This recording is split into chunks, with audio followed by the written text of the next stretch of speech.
Hello everyone, welcome to the stream, welcome to another day in Azeroth.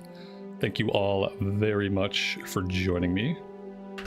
We are going to be playing some of our Anniversary Warrior today. They have been collecting rested XP. We could say collecting dust, but we'll be positive and we'll say they've been collecting rested XP. So yeah. Got a few ideas on some things that we can do today. Scary Meggie, Wayne, Empathic Nightwalker, Melissa, Tanita, Marie, Amy, SH, Mr. Blaster, Dustin, Mendy, Kilo, Patrick, Demon Dev, Bruno, Sven, Towan, Patrick. Welcome everybody. I appreciate you all being here. I hope everyone is having a fantastic Thursday so far.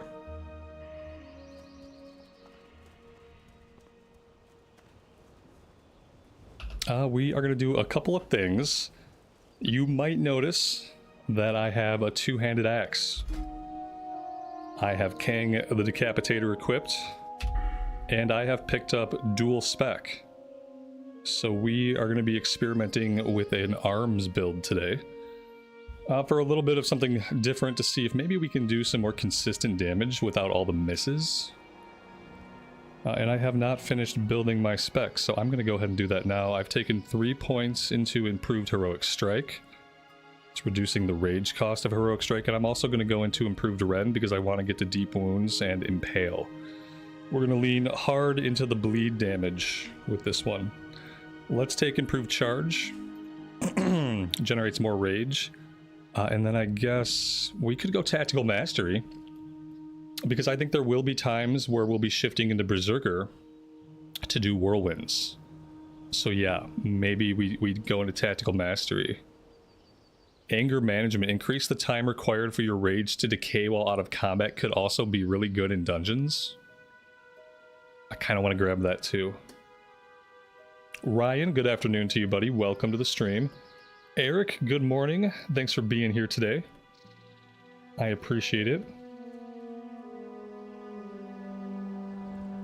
You haven't played a lot on the Warrior, Eric? Oh, you're in for a treat. It's probably the best class. It's not a meme when I say that. Warrior's probably the best class in vanilla and TBC. Let's do that. Let's get into deep wounds. Okay, let's put another point here. Let's get into two-handed weapon spec. Let's grab impale.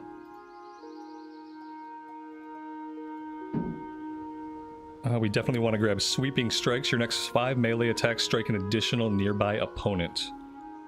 That's a 30-second cooldown. We'll be able to use that almost every pull. I hate picking a weapon spec. It's the only thing about the arms talent tree that I don't like. Is having to decide. Like right now I have an axe, so obviously I want to go axe spec, right? Let's take the last point in tactical mastery.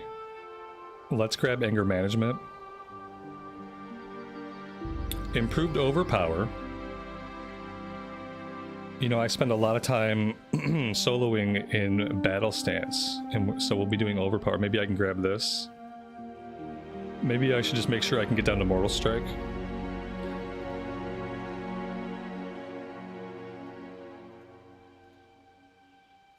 There we go. We have 5 points left.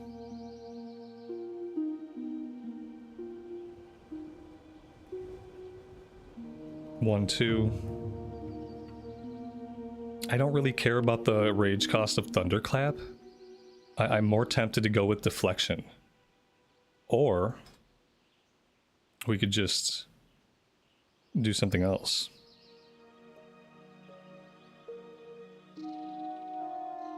Like we can go here.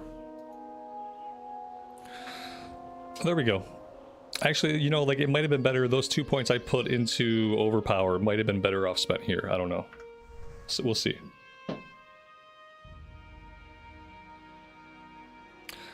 All right, so we have to level up the axe a little bit. We don't have full weapon skill with this thing. What are we at? We're at 158 out of 225.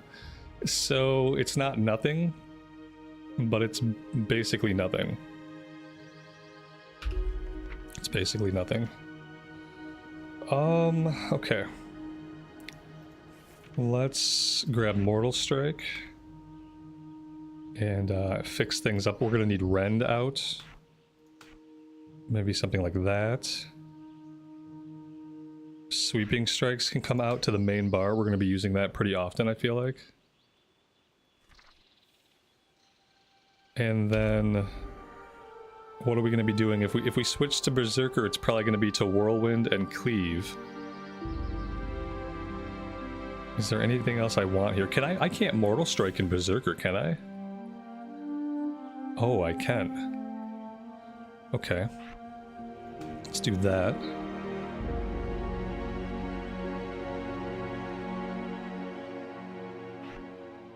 And then maybe I'd want to keep my Rend up.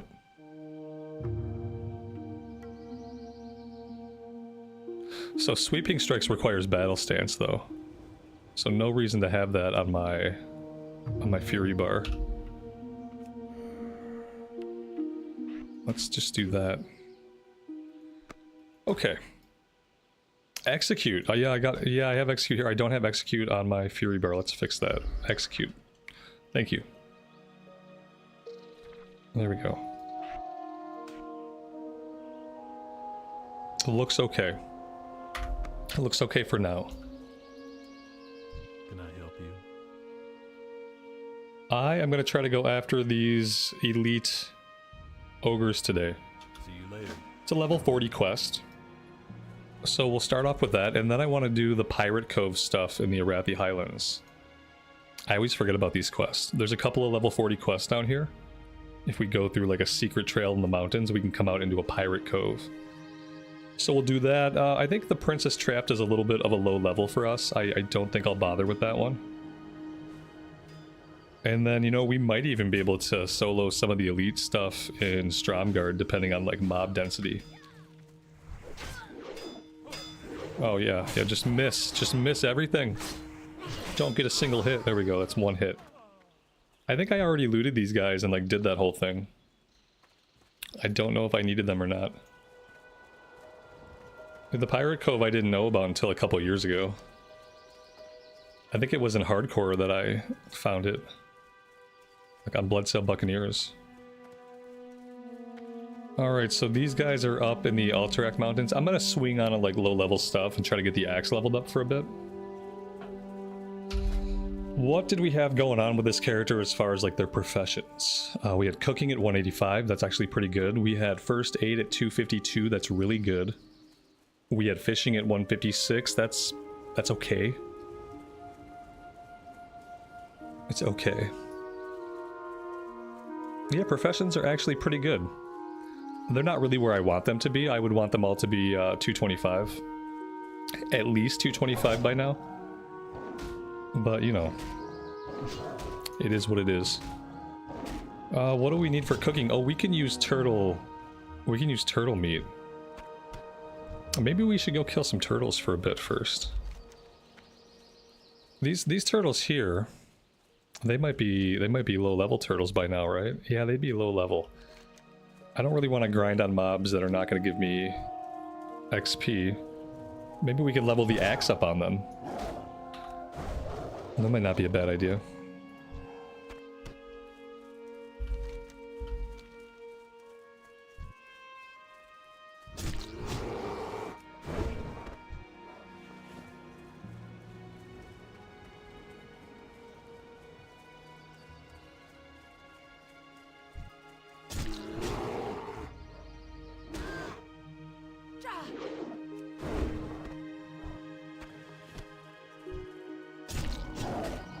Yeah, it has been a while since we've played the warrior, David. And good afternoon. Welcome to the stream, buddy. Mantar, good evening to you. Thanks for being here today.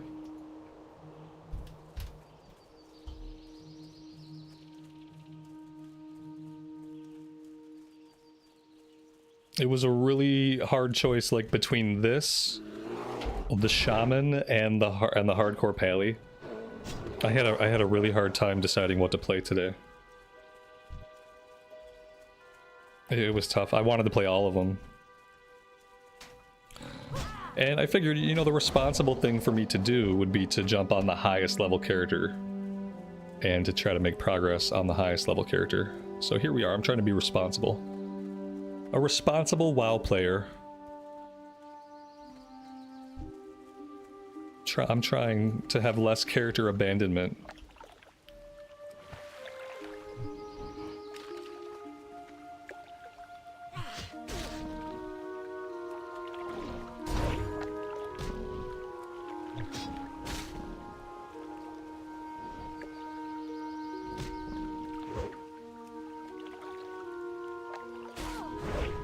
This is not how I would wield this axe, but she's making it work, so...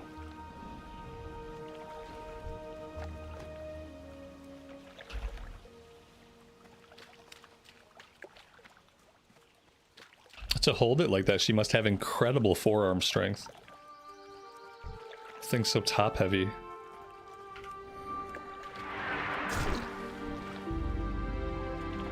Have I made the trip to Darnassus for upgraded alchemy? You know I haven't. Come on now. No, I don't think so. You know, we trained 225, but I think the problem was we didn't have anything to make, right? Yeah, well, we have things to make. There's probably some orange recipes that we could learn. No, I haven't done that yet, obviously.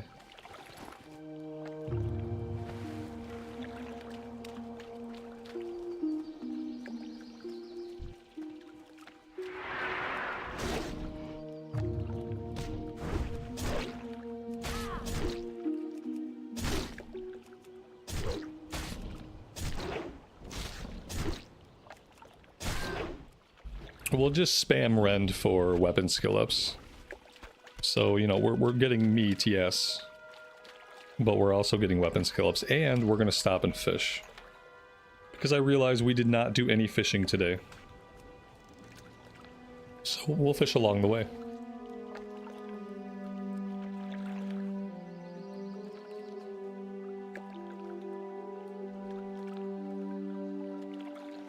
Is there a certain standard weapon progression for warriors 1 to 40? I mean, if you look on the internet for min-max information, you will find all of the min-max information you could possibly consider, and some things you never would have imagined. But I mean, typically the weapon progression is you equip whatever you have that's best. And if you're trying to be like planning ahead, you want to try to skill your weapons up whenever you have the opportunity. And that means, like, let's say, like, I have this really awesome two-handed axe right now. If a decent two-handed sword drops, I should put that on for a bit. I should level up my sword skill to keep it, you know, pretty good. But no, I feel like the warrior weapon progression is equip the best thing you possibly can. You're very weapon dependent. It is the most gear dependent class in the game.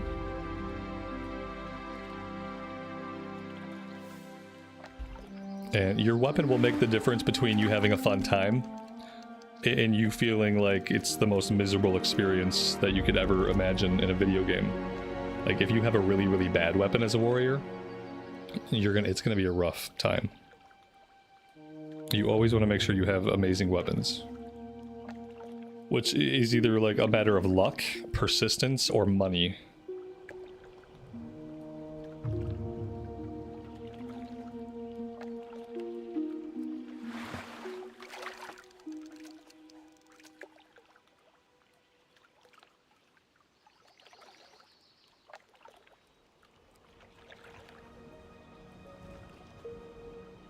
Yeah, I would say as a warrior, like, don't overlook staffs. I don't often equip staffs myself, but I would say don't overlook a good staff. Like, sometimes a staff is gonna be your weapon. Especially if what you currently have kind of sucks. And it's like a decent staff with some like agility stam on it. You won't find a lot of strength stam staffs, but you'll find some.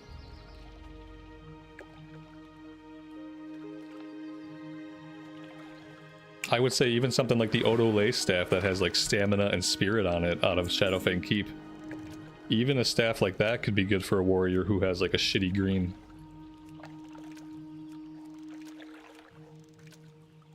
I wish we could aim our bobber a little bit better. Maybe I'm just too I'm just too close.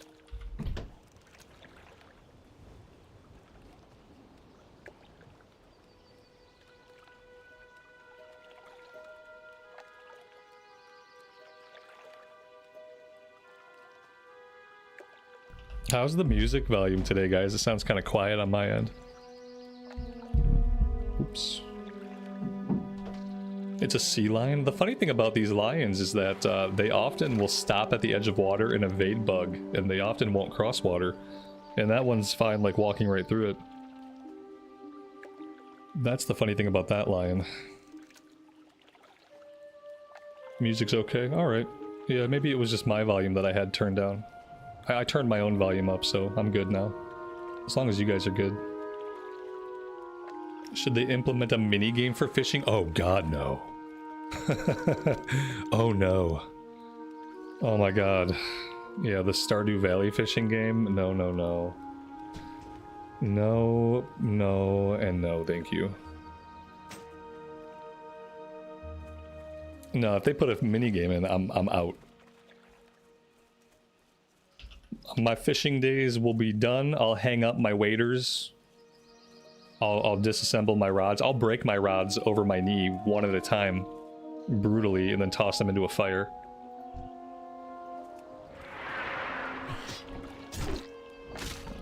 I think adding a minigame would be the opposite of, like, you know, like fishing is supposed to be chill. Like, you're watching something on the second screen, you're just sitting around fishing. You listen for the noise and you click. Like, I think like putting a minigame would detract from its chillness. And it wouldn't add anything beneficial. I'm sure they've considered it, you know.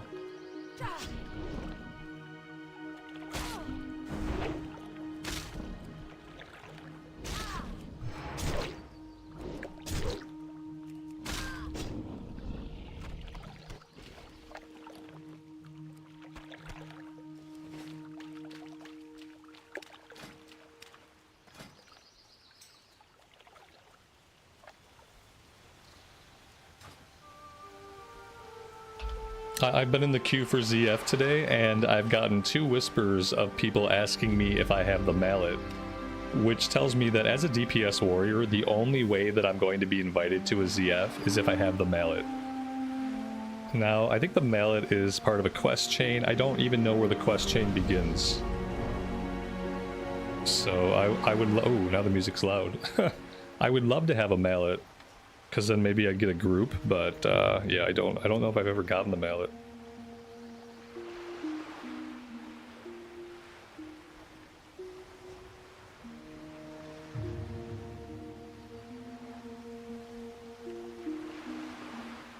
If I end up having to tank a ZF run, should I do it as Arms or should I do it as Fury? I feel like either would be just as good and just as bad. Because yeah, at some point here, like if I can't get into a run as DPS in the next couple hours, I'm gonna try to tank it. And by tank it, I mean do damage and hold aggro for the most part. And then hope for the best. Kind of like how CNET used to tank, you know, just run in, try to deal as much damage as you can, and hope for the best.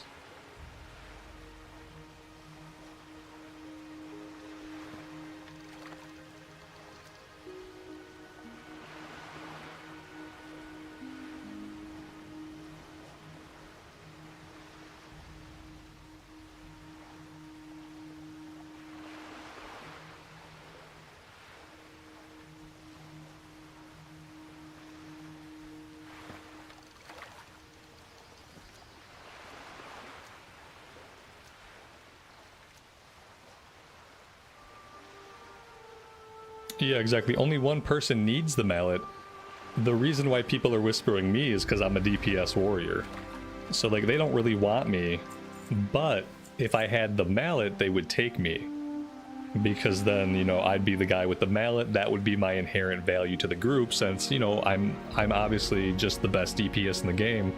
But people don't want to bring a DPS warrior unless they have some other thing to benefit them. It's just like...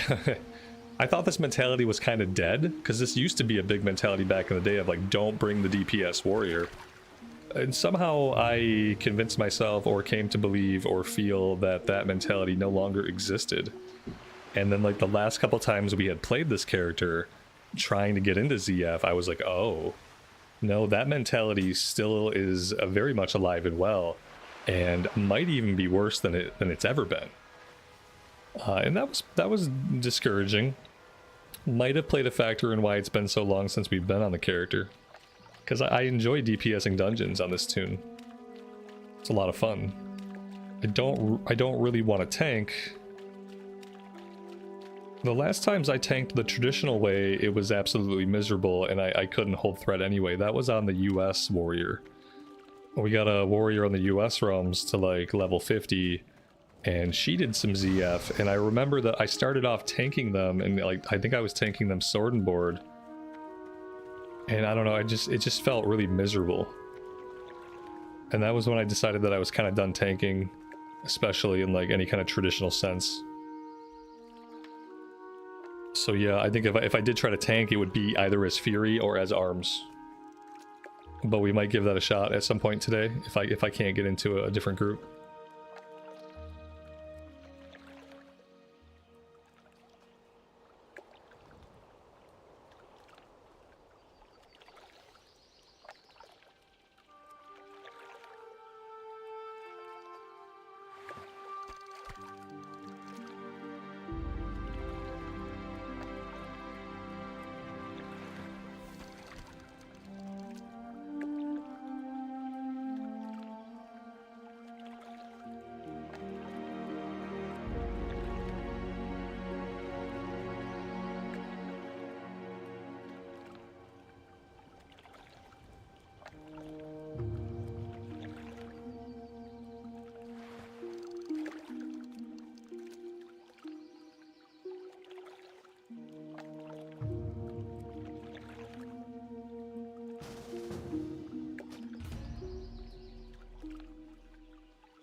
Well, there we go. They invited me, and they didn't ask if I had a mallet, so I said yes. And here we are.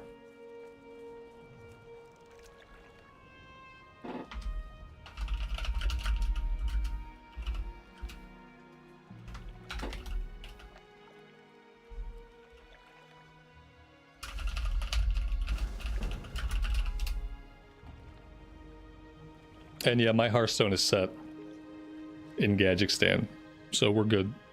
We're good to hearth out whenever. I'm prioritizing the dungeon run over other things because it's been so challenging to get into a dungeon run. That being said, we might have to go Fury for this one because I don't think that we're not in a spot like with our weapon skill yet to do the arms build, you know what I mean? It would be a kind of irresponsible. I think it would be irresponsible.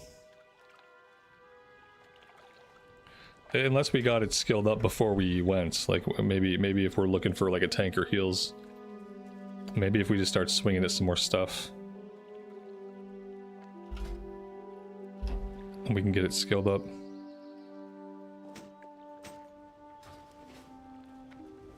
But that would be us having to find stuff to swing at.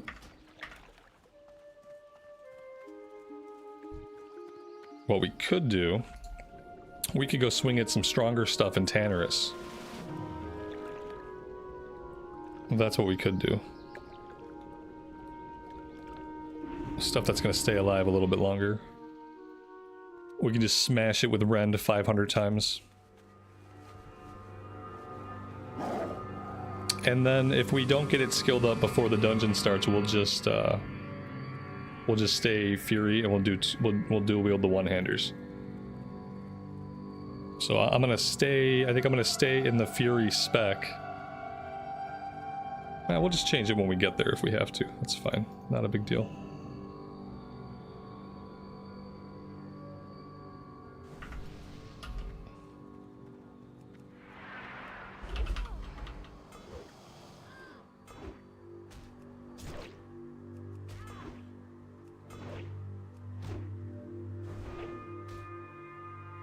I don't have overpower out. That's what I'm missing. We are missing overpower.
Yeah, I don't think we can go in with 179 weapon skill.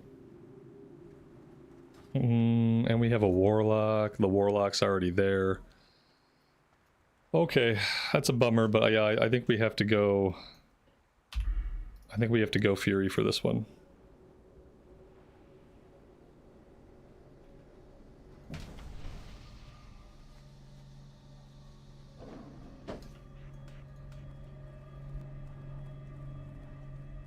Empty my bags before the run. Marie, thank you so much. Yes, absolutely. I have 7 inventory spots available right now, so I may have cried if I'd have let myself get out there with 7 inventory slots. I'm about to sell everything. I should probably keep the cloth. Let's sell the fish. Stamina, intellect, mail. I don't feel like any of the herbs were really things we needed right now for like mats. I don't. Yeah, I think I just gotta sell these for now. We gotta figure out what we do need. Goldthorn I'll keep. Khadgar whiskers I'll keep. Okay, well yeah, we'll keep like the higher level stuff.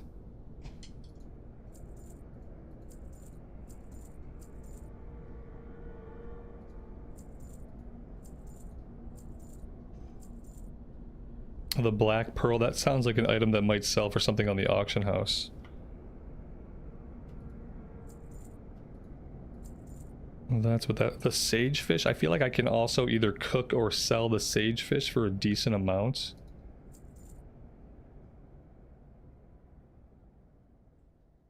Okay. That might be basically all I can do. And then buying some food for myself would probably be good.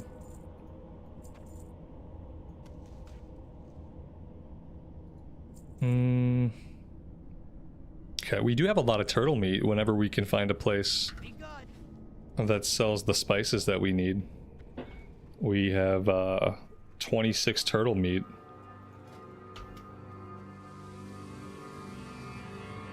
We need soothing spices.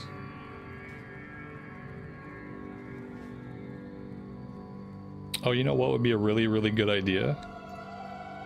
Maybe picking up some of the quest while I'm in town too. Maybe that would be a good idea, because I don't think we have them. Scarab shells. That's one of them.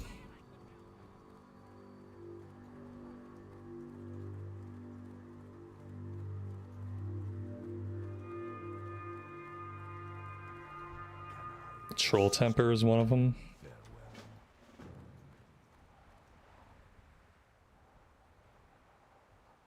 Divinomatic rod.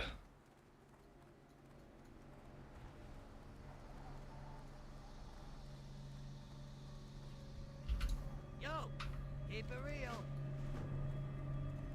I think that's all of them that we can pick up from town.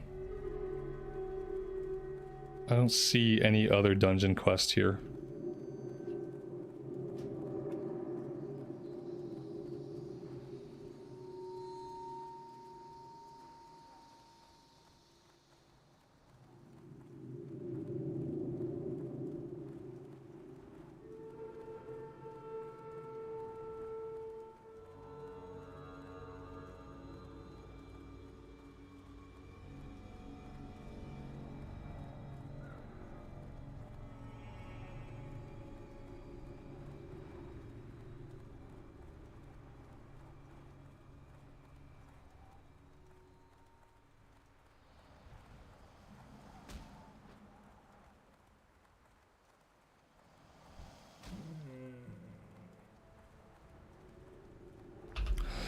next time we make a classic era character, the very first thing we're gonna do is we're gonna open up details, and if details behaves like this, we're gonna delete that character and try again.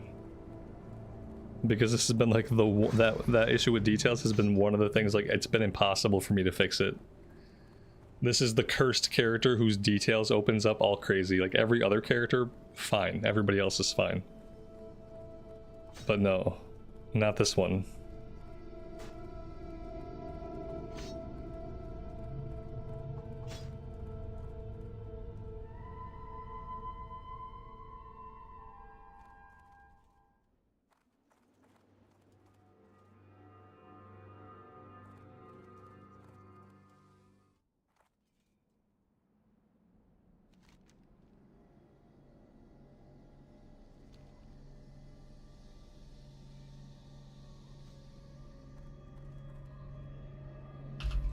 I could have sworn the Warlock was here. Where did the Warlock go?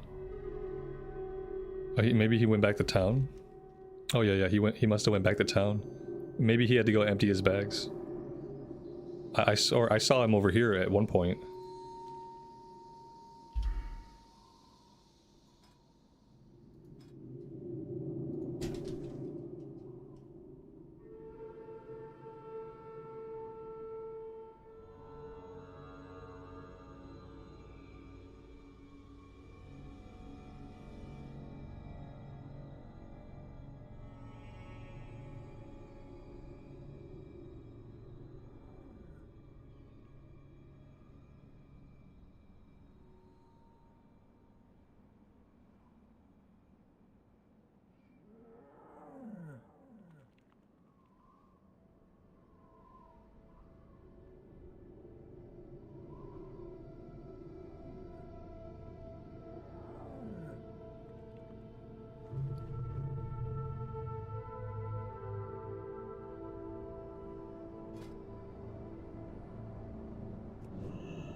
I have a world buff trapped. I'm gonna pop this world buff. It's the Spirit of Zandalar buff. I still have the full 2 hours on it. I'm gonna pop it for this run just for funsies.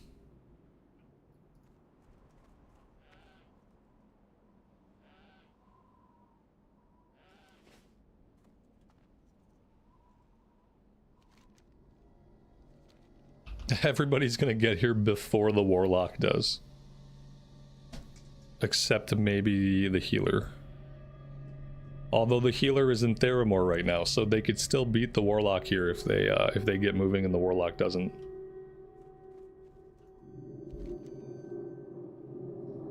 Well, the Warlock is still in town. I have a feeling that the healer is going to beat him here.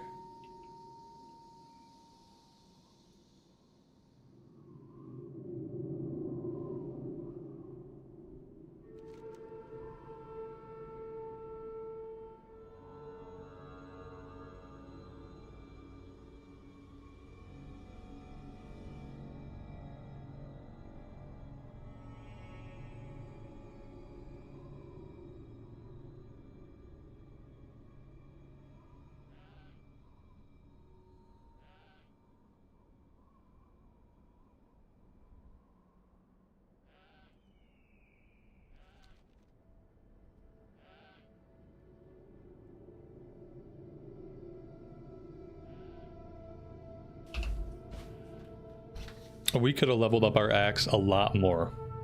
I don't know if we'd have capped it out, but we could have kept working at it. If we would have known that the Warlock was not going to stay here and like hang out and summon, I could still be swinging at stuff. The only stuff nearby that I think over here is elites. Yeah, I don't want to go swinging at an elite. No thanks, not without a healer nearby.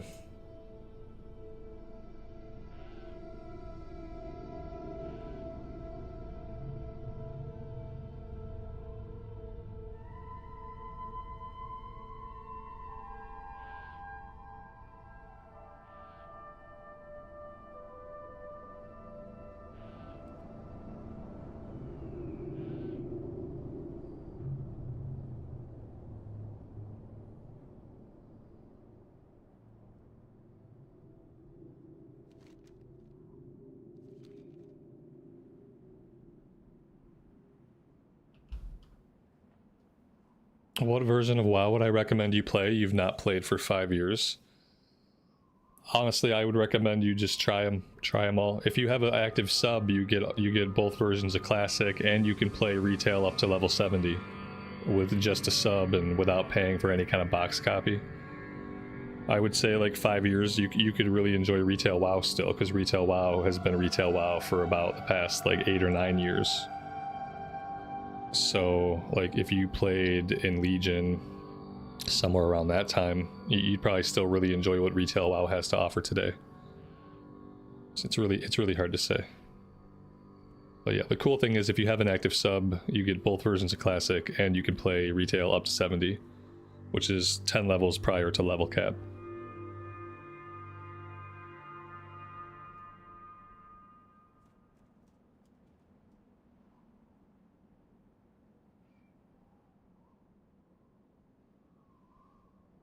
The Warlock's the last one here. We're gonna be waiting on the Warlock, the person we were thinking might help get some of us summoned to the instance. Now we're gonna be waiting on them. The Warlock's about to get kicked and replaced, I feel like.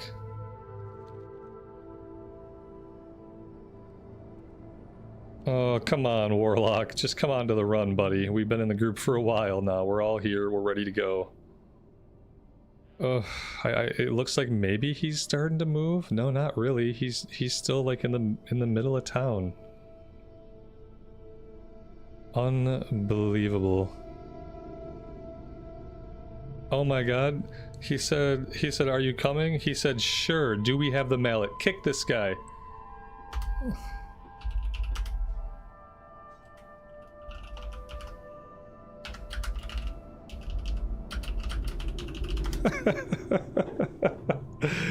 What a dick. Let's kick this guy. We should kick him.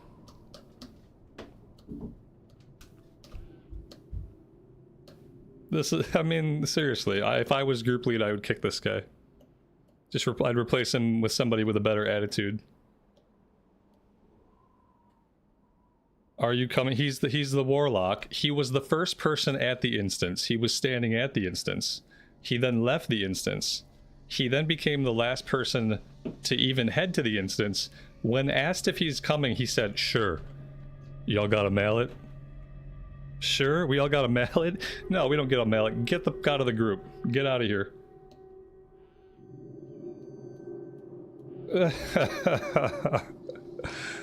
Oh man, this is gonna be a fun run. I can already tell. We are in for a treat. I hope the Warlock at least does just amazing DPS. That would more than make up for his shitty attitude.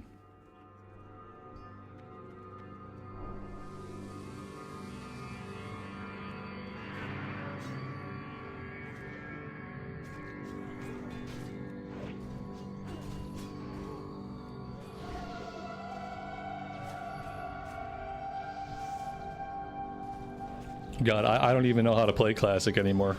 Oh, there we go. First, you have to target a mob. Okay, you target the mob, and then you press a button. Okay, I think I got it now. It's been too long.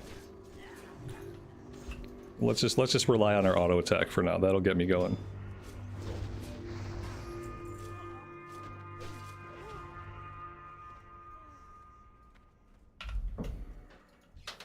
Alright, we have to loot everything because we have a couple of quests that involve looting stuff. I don't even think I'm gonna bother charging in. If I charge in, I'm just gonna lose all my rage anyway.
Why skip groups in a leveling dungeon? Doesn't everybody need experience? Like, why skip groups? Why not kill every group?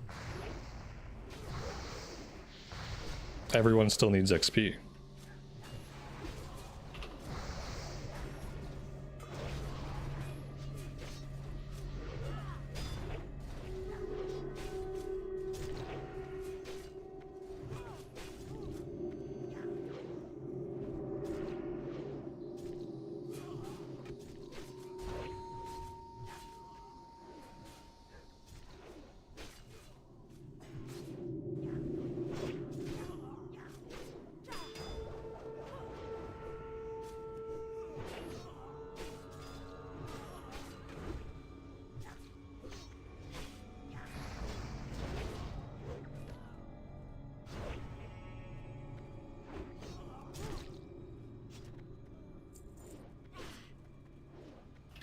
We miss like so often.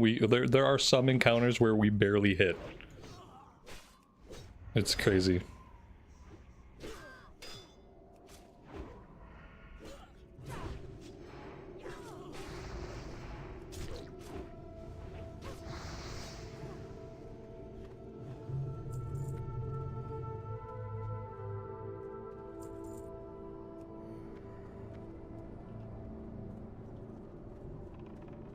Marlena, good afternoon to you. Welcome to the stream. Thanks for being here today. Hope you are doing well.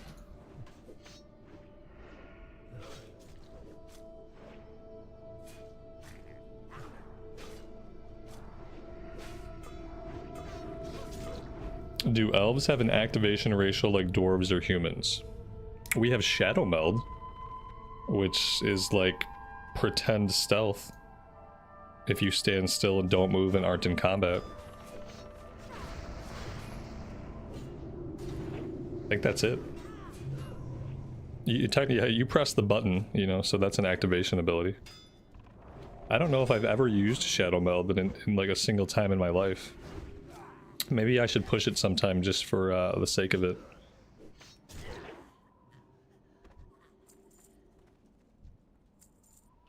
Well, that's cool. It's a random blue trinket, the Ankh of Life. On use heals your target. For 135 to 165? If this were hardcore, everybody would roll on that. I didn't know there was a trinket that had a heal on it, like that you could just use it as a heal. Obviously, like that much health, that's not a lot of HP. It's not a big heal. By any means.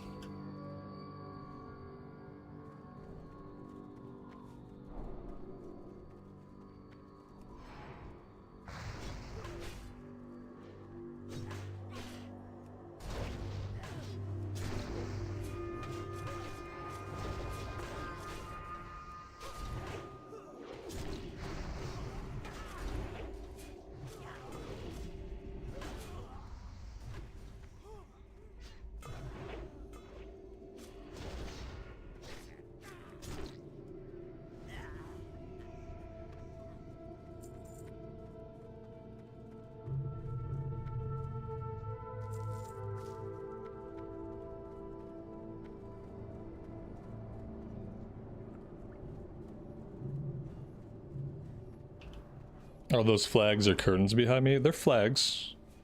My wife got them for me a couple years ago on Amazon for like Father's Day. Yep. They're really cool.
Whatever this route is, where we skip the scarab room, I've never taken this route before. So this is a new experience.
Wow. I don't think I've ever seen those drop. Those are really good. That's 11 stam, 11 strength, and 14 attack power plate gloves.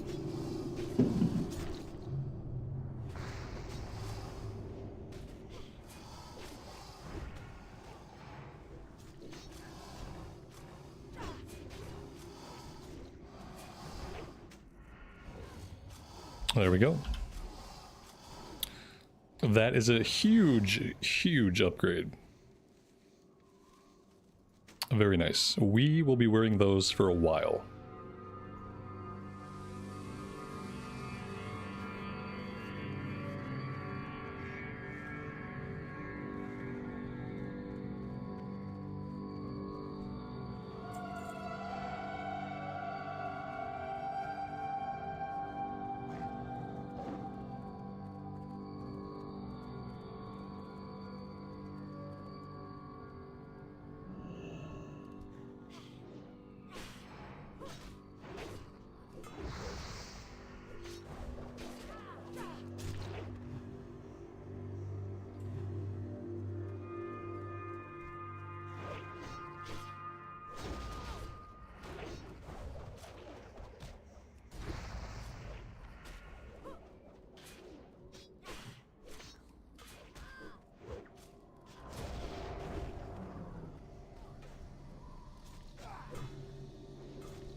No way. Are we straight up skipping this boss?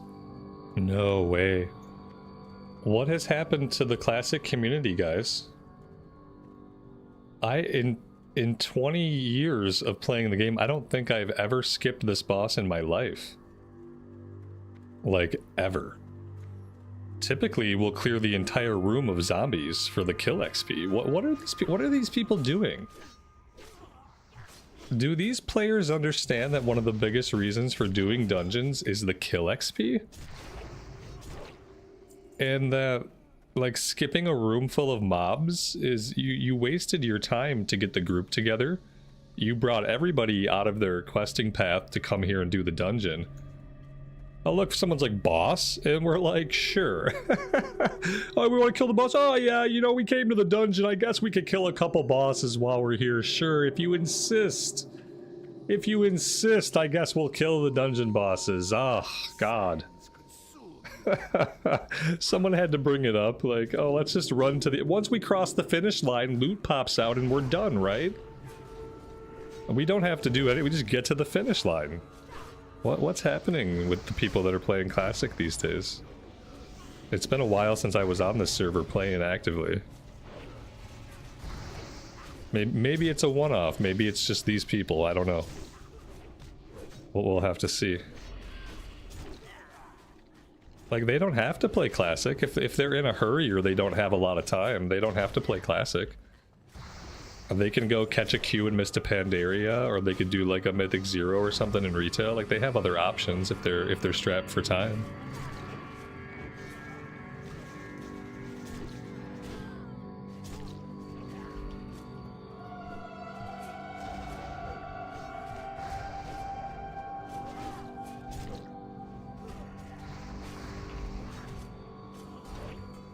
Kids these days, there are no kids. No kids play this game. There probably aren't many people under the age of 28 playing Classic WoW. I would be surprised if there were many 28-year-olds. But there are probably not a lot of people younger than that. So I guess it depends on what we're calling kids. But I don't know. Something's going on.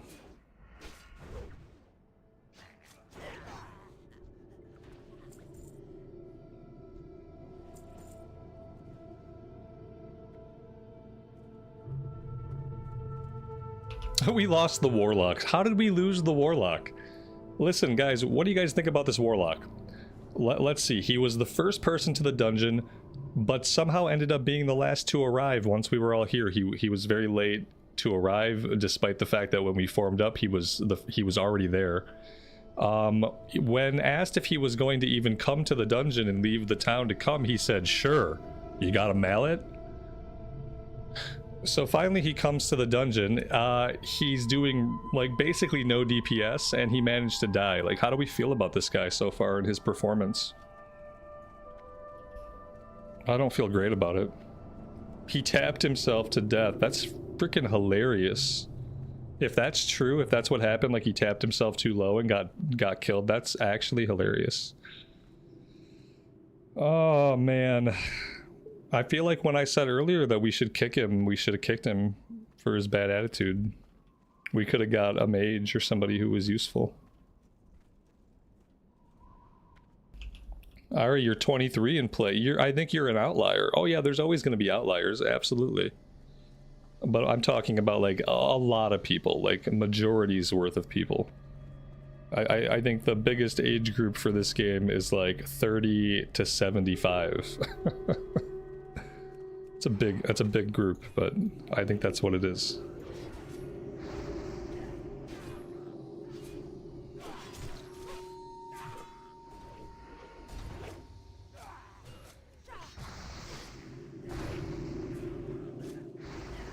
The Warlock is the guilty of the tank. Oh man, I mean, I guess he probably knows the guy's a dick then, right? He probably knows he's a dick.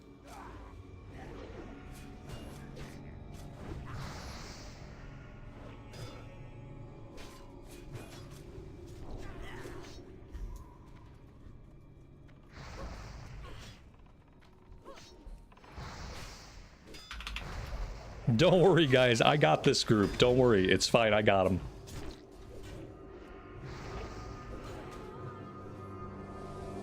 Stop him from killing the healer, at least. The Warlock's just hanging out back there. He's, like, not even with us. I'm a frog, I'm a frog, I'm a frog. This is my life now. I'm a frog.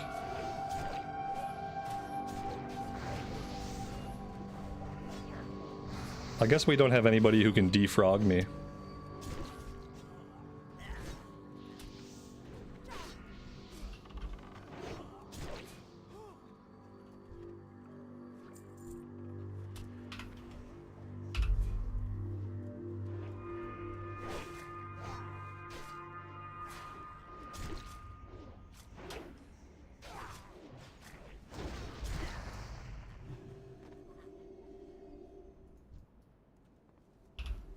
Yeah, we need to hold up for some mana.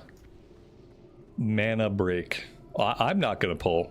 I didn't pull. Those guys had added, so I rounded them up, but I'm not pulling anything.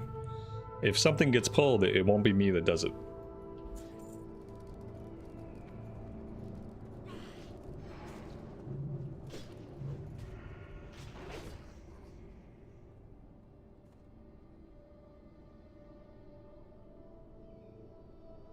I try to be a relatively decent DPS warrior. I try not to pull for the tank. I try not to pull extra groups. And yeah, I try not to get myself killed. So that maybe next time they're looking at a DPS warrior in the queue, they'll be like, oh, that one guy wasn't too bad. And they'll invite that DPS warrior and give him a chance.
The Warlock feels like a bot. He talked. No, he talked in chat. He might be a bot, but it's a person that spoke. So like I just don't think they're putting in a lot of effort, you know what I mean? Especially if they're guildies with the tank. They probably just aren't putting in a lot of effort. And that's fine. It's not really negatively affecting the run. Sometimes as a Warlock the best thing to do is to wand, so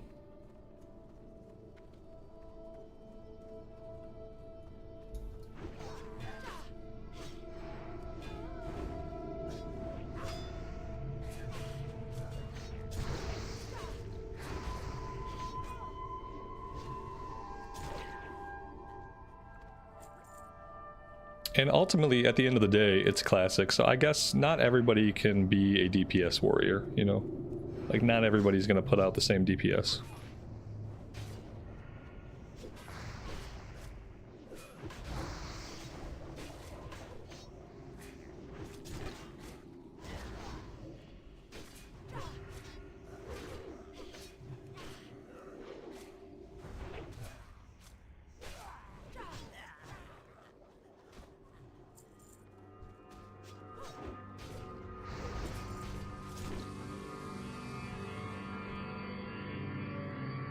Yeah, I think tapping yourself to death is the ultimate sign of being inattentive. You know, you're obviously not paying a lot of attention if you manage to tap yourself to death.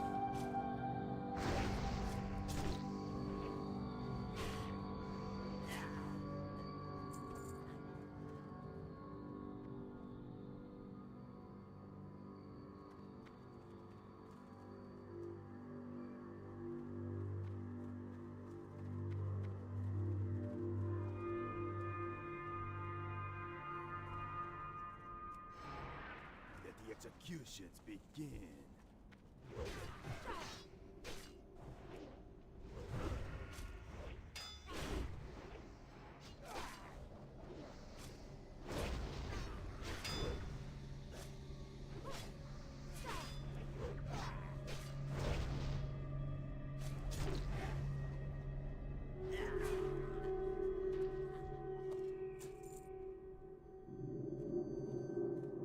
You need something?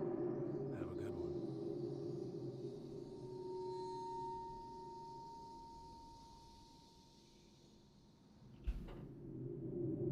Esme, welcome to the stream. Happy Thursday to you. Hope you are doing fantastic today.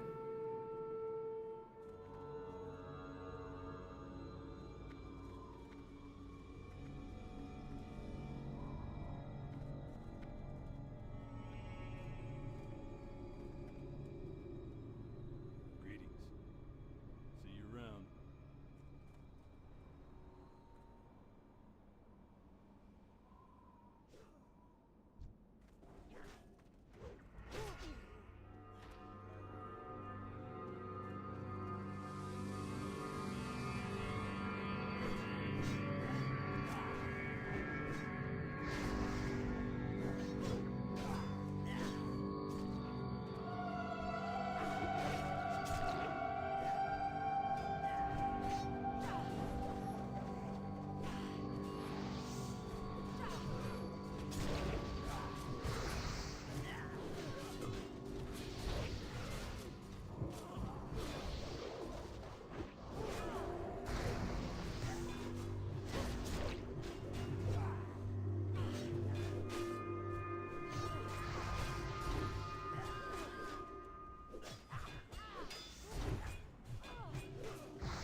Alright, so far so good.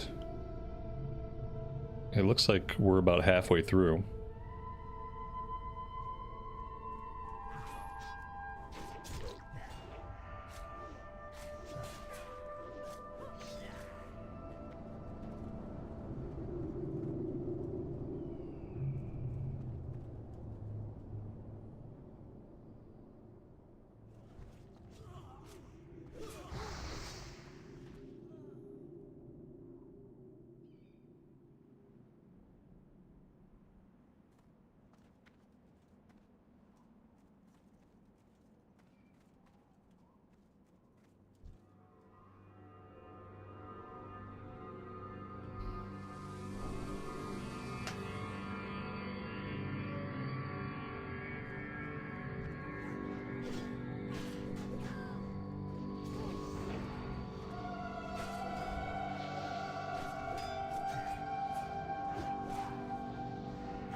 This seems like maybe it got out of hand. Are we good? Maybe we're good.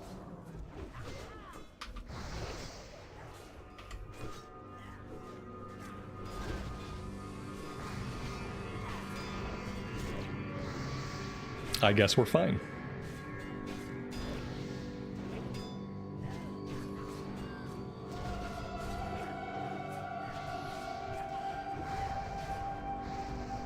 All of our friendly NPCs just got feared. I saw them all go running. Look at, there they are. Whoops. They just all got feared. That's hilarious. Don't know why that tickles me, but it does.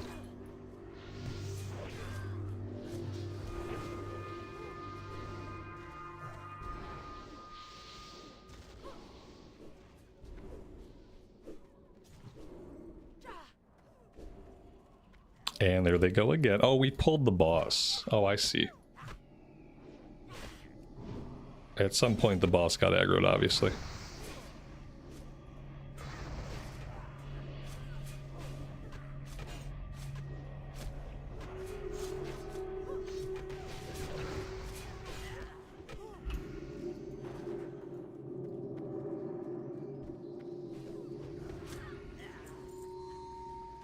And we have a polearm, level 44, 149 top end, delivers a fatal wound.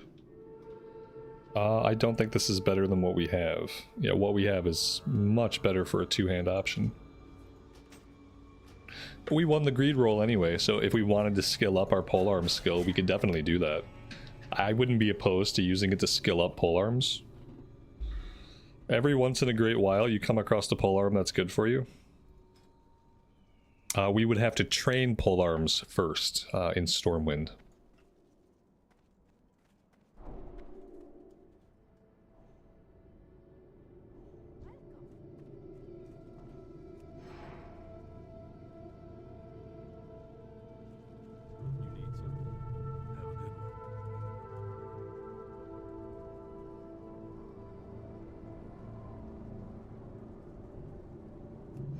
You need something. Have a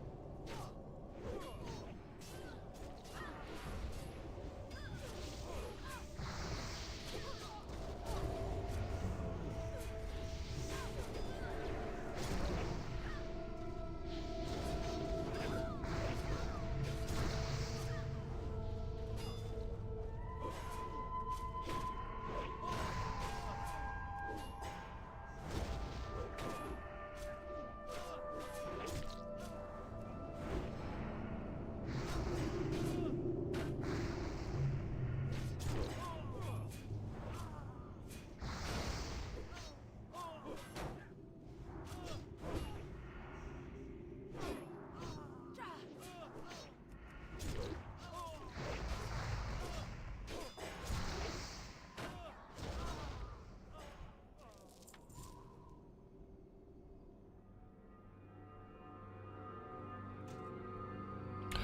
I am going to equip that gun for the 6 agility.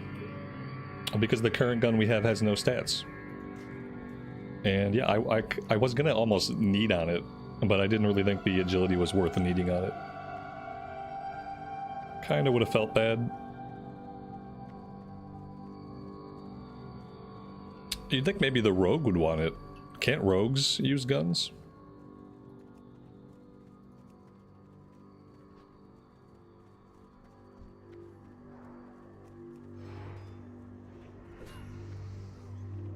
Yeah, agility gives crit. It's a stat we can use, it's just not like a primary stat. I would have hated to take it over someone who needed it, but apparently the rogue did not need it. Agility would have been better for the rogue than it would have been for us, basically. Would have been more beneficial to a rogue.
I have to point out we talked about tanking earlier. Our tank is tanking with a two-hander. I think it's the same two-hander that we have. Kang the Decapitator.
I feel like this might be an upgrade for one of my weapons. Both of my weapons are really fast. I don't know if that's by design. I'm gonna pass just because I plan on doing arms for a little bit. And I noticed that the other warrior rolled meat on it, so I'm gonna let the other warrior have it. Because I think that there's a chance he will use it more than I would use it.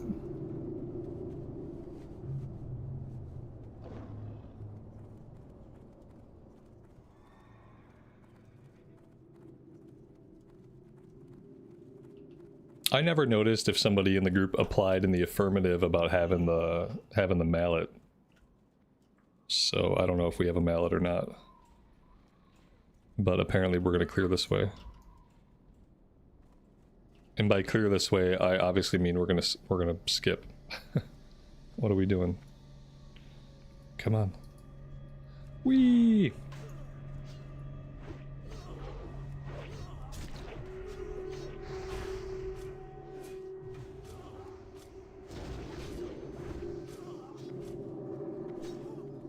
Yeah, we need Hydromancer, but only for a quest. And I think some of the people in this group have already done all the quest.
Oh dear Jesus. I think we, I was back there trying to kill a totem, and I think I pulled a pat. Yeah, we definitely pulled the pat. This is bad. Whee! Everybody run for your lives! Maybe we kill a few on the way. Stop running so I can attack you.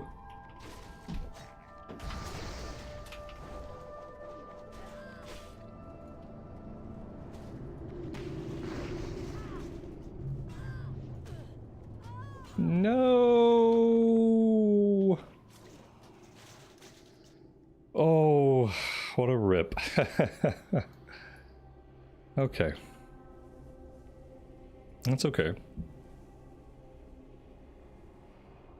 It was fun while it lasted.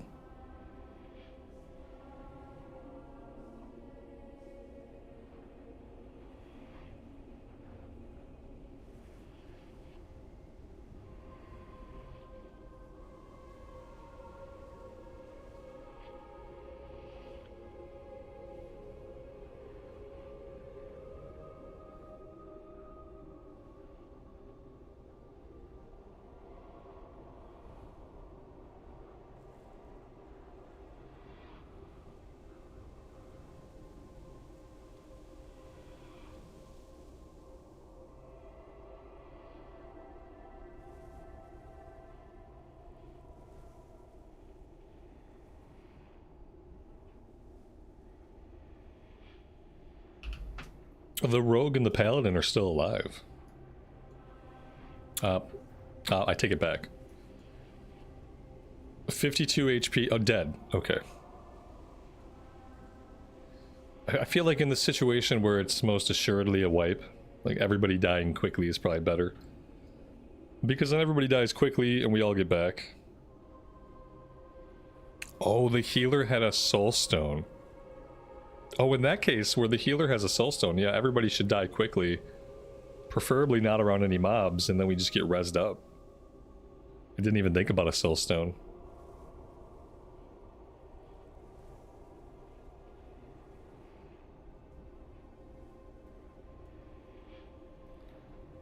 Turn-based JRPG, you can't escape.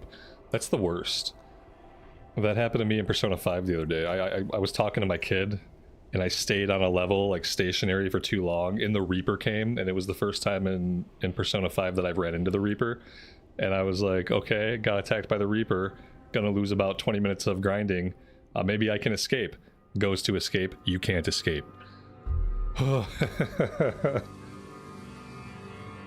Rip 20 minutes of grinding.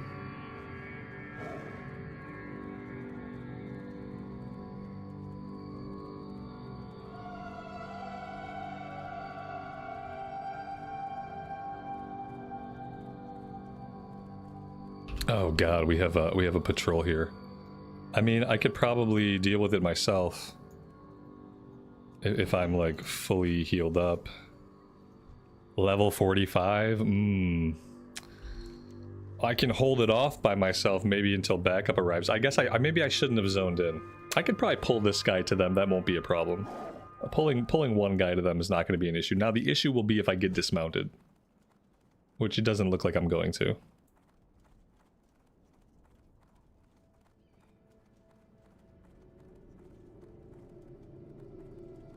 Oh god, we got lots of ads. I don't want to pull all these ads. This is kind of what happens when you skip mobs. Like, I don't have a lot of avenues open to me to safely get back, because we left a bunch of guys, there's patrols that go around that we didn't catch the first time. We'll see how many mobs I end up having when I get to the group finally. Oh yeah, we're gonna have quite a handful with us by the time we go. Oh Jesus, this is bad. I might just let myself die, like not quite near the group. Like I might not pull all this stuff to the group. If I let myself die, maybe they can just res me. Wait for the warrior. I have friends.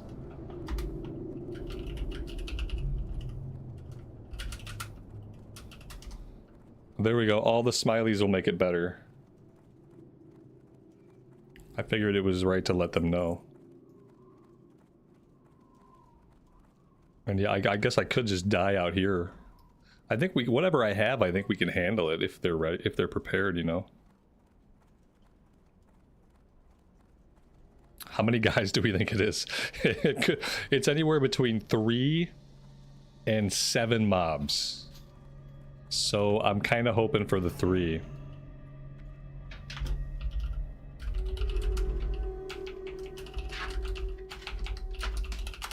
I'm gonna tell him incoming about 3 mobs. We'll call it 3. We'll be optimistic. Oh, look at that. It might only be 2. We got lucky. Someone said in party, we didn't have a mallet? I never said I had a mallet. Nobody ever asked me for mallet. It's probably the only reason I got into this group, because nobody asked if I had a mallet. One of these days I'm gonna get a mallet. I don't know where the quest is to begin. I thought it was a hinterlands quest. And we are not quite ready for the hinterlands, I don't think. But then again, it can't be a higher level quest, because then how would people get the mallet to come do the dungeon? No one replies. I think it's safe to say we don't have a mallet.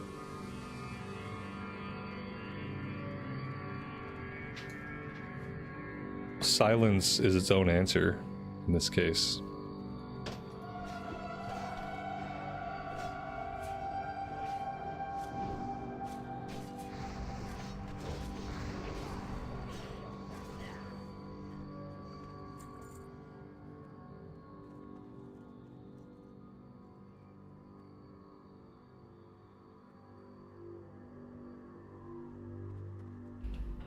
Level 50 to get the mallet? I mean, by level 50, yeah, like, I guess I might run ZF a couple more times at 50. Like, maybe. But I don't know. Like, level 50, yeah, I guess maybe. You could do ZF to level 52, I guess. And then you could go into Sunken Temple if you were just trying to grind dungeons. But yeah. No one in the group besides the Warlock is even at a level where they could have really done the quest. Like, the Warlock could have done it. And we know that he didn't, because we know enough by now to know he's a pretty lazy player. Like me, he's not going to do the quest. Right now I have the excuse of being too low of a level. It's a very thin excuse.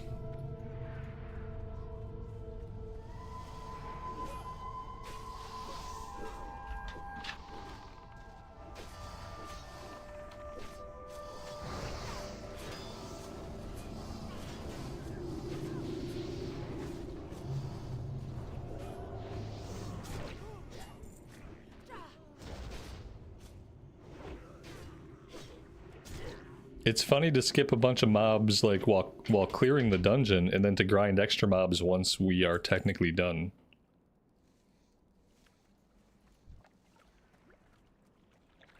Gets me closer to completing my quest.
Where's a good place to quest at level 50? That's a really good question, Patrick. I've been wondering that myself. Like, where could I quest around level 50 that could get me, like, into Ungoro? You can't really go into Ungoro until you're, like, level 52. The only places are the places that we've been hanging out. Tannerus, Feralus, some stuff in the tail end of Stranglethorn. Hinterlands, like you can do a little bit of Hinterlands questing at 50. There's not a lot of it. And I guess maybe you could start getting into Felwood. Felwood might be a zone you could start going into at 50. Other places, and at this point, at level 50, the places you can quest, they only have like a handful of quests to do. Like Feralus has some quest, Searing Gorge might have some level 50 stuff. And then, or the other one, I always get Searing Gorge and Burning Steps confused. One of them might have some level 50 stuff. I don't know if I'd go to Plaguelands at 50. Maybe.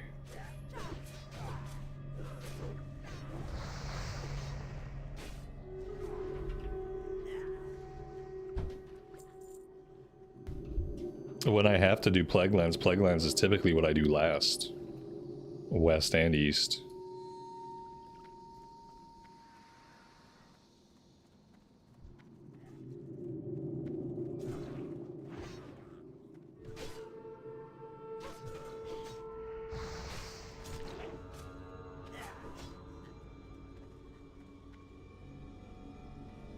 Apparently we're doing this just to get me my last troll tempers, which I appreciate. Because yeah, we have no other reason to be here.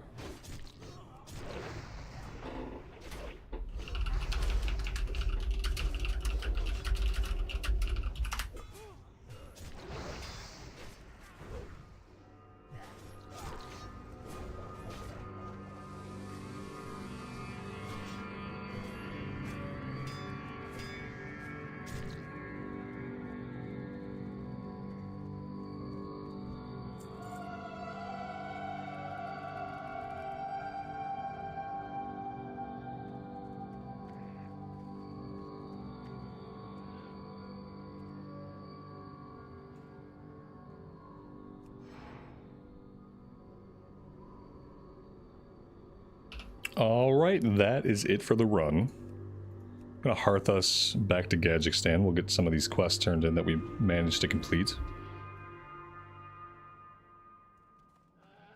Vendor some stuff. I'm gonna pop myself right back into the queue. I doubt we're gonna get another invite anytime, like, super soon.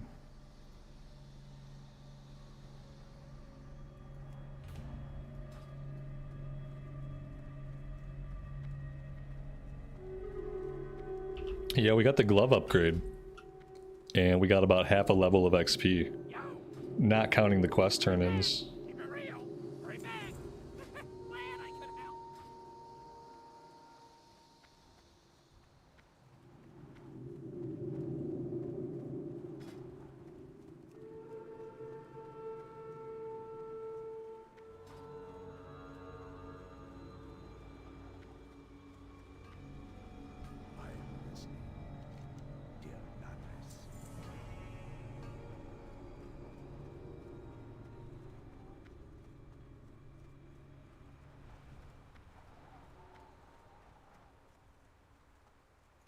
Reggie, welcome to the stream, buddy. Am I going to pre-order the new retail expansion? Is it worth the value?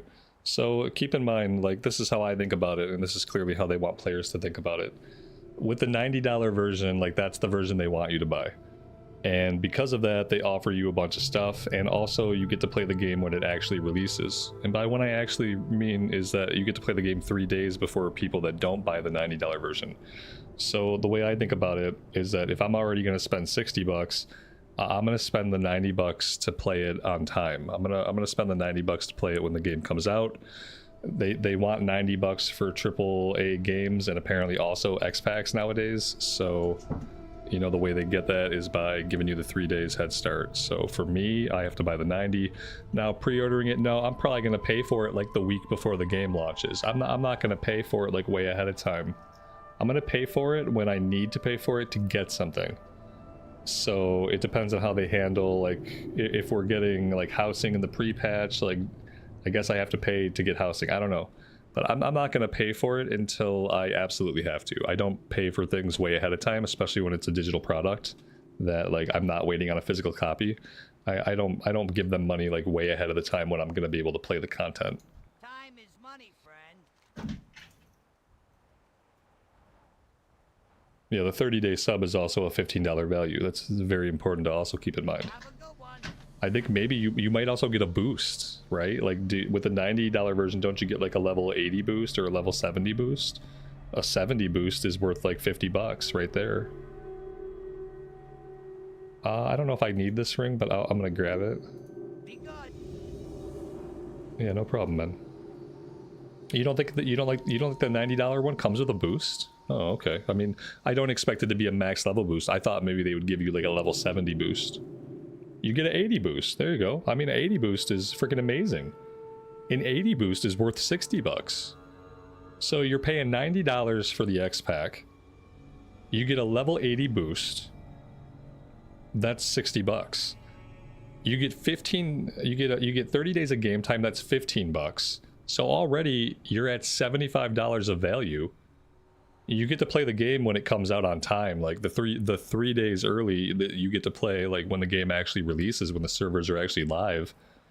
You get tendies. The tendies that has to be about $2 USD of tendies. That's a lot of fucking value.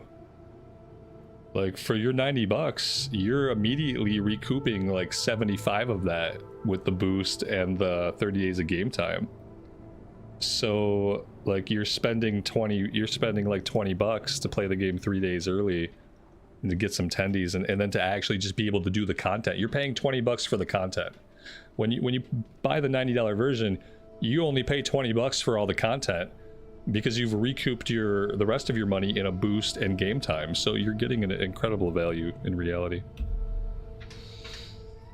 Anyway, well I guess that's how I feel about that. What are we doing now besides sitting in the queue? What can we do? We can go kill turtles. Killing turtles is always a good idea. Maybe we go do that for a little bit. If we could find some mild spice, that'd be amazing. We could level up our cooking quite a bit. I don't think there's a guy here that sells like normal trade goods is the problem.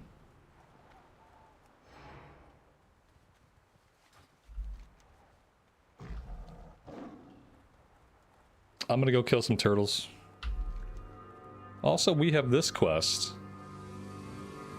The first and second Mosharu tablets. I think this might be a ZF quest that we didn't do. So let's do. Oh no. Okay, what we're also gonna do is we're gonna. Oh damn, 2 of them. We're gonna go back to leveling up our axe. We're gonna switch over to our arm spec. We're gonna go back to leveling up our axe. We'll level it up on the turtles. And hope that one day we can cook all the turtle meat we have in our bags and actually skill up our cooking. That would be good. Yeah, Peter, retail boost, yeah. When you get they're different boosts, yeah. You get a retail boost, you get a retail boost. It's not cross-transferable. Just like when they offered players of Season of Discovery, they offered them the Cataclysm and Mist of Pandaria boost. Same thing there. Like a boost is specific to the version it's bought in. All right, let's swap talents now, and we'll get the axe back out.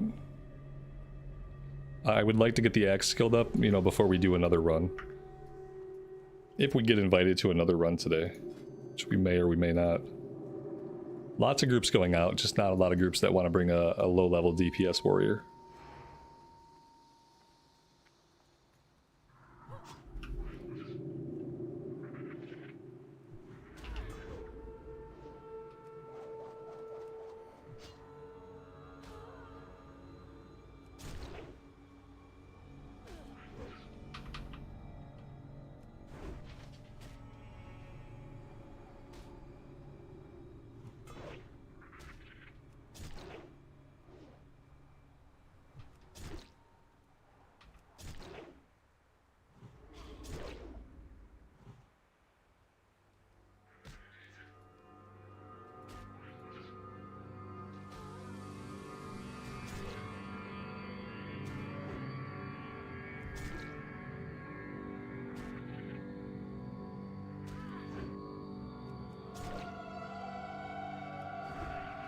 revamped Eversong Woods looks good. Keep in mind, it's not technically Eversong Woods. It's Quell Thalas.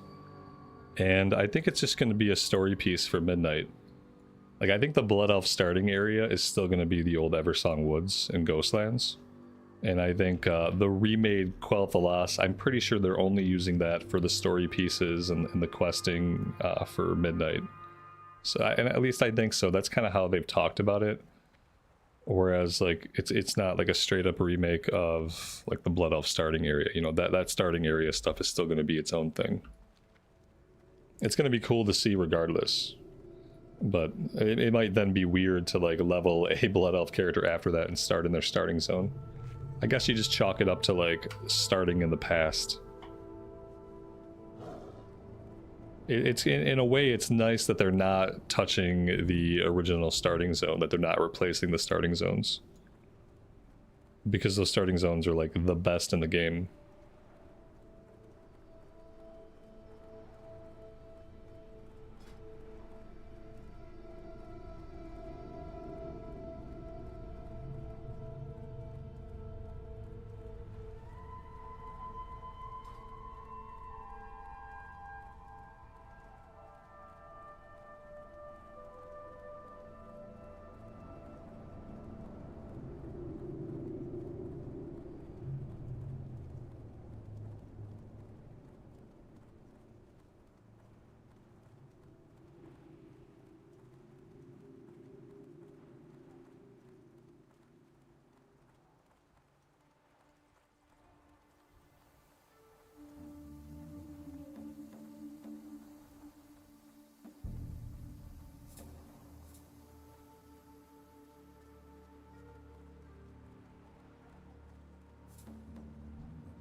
It would probably be good to have heroic, yeah. Let's pull out our battle shout rather. Somewhere, I don't know where I want to put this. I think I had it here. And now I have sweeping strikes there. It's really not anything else I can live without. I could probably live without cleave. I don't cleave a lot in battle stance. If I'm gonna cleave, I'm typically in berserker stance. So I think maybe I can get rid of that. That might work.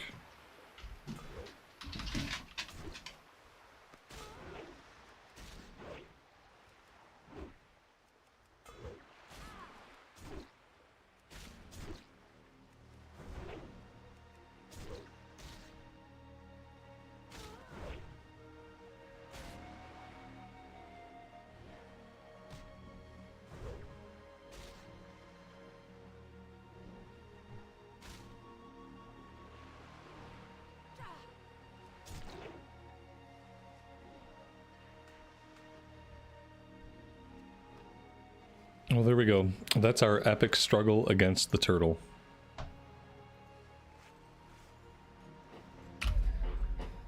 We have a ways to go. By the time we hit 200, we should be hitting pretty consistently against these guys at least.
I like that in the water, the turtle's natural habitat, it has no attack animations.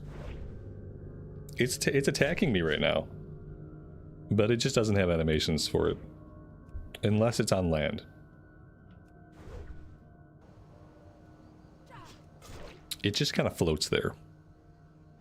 Not only are there no animations, the sound effects must be tied directly to the animations because it doesn't have any real sound effects either. It's an interesting phenomenon.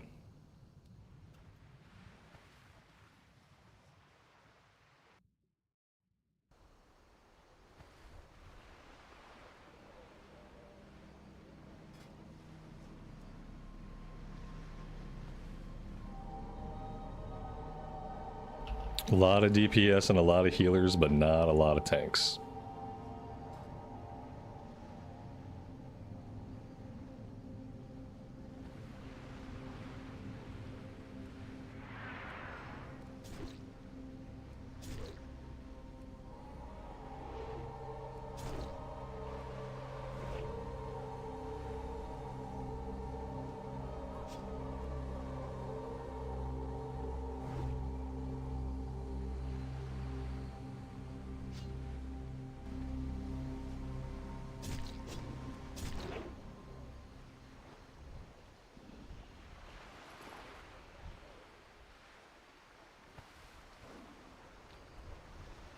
That was a really interesting water form the druid had. That was not the traditional water form. Do druids on the anniversary realms have access to like the cool different shapeshifted forms they made for Season of Discovery or something? Is that what that was? It was some kind of weird fish thing. Whereas I think the regular one is some kind of stupid looking otter.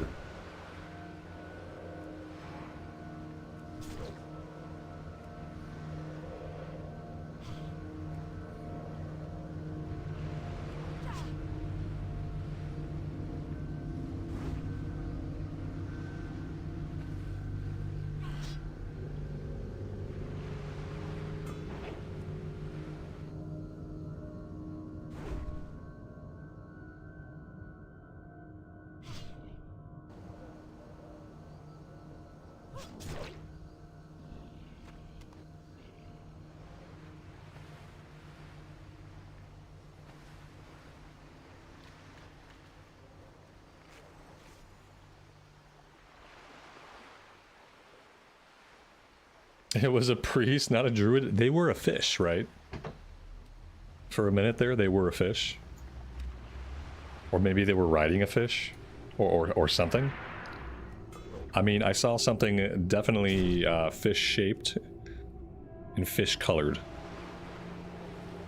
I don't think I'm hallucinating. I think I could pretty much rule out hallucinations.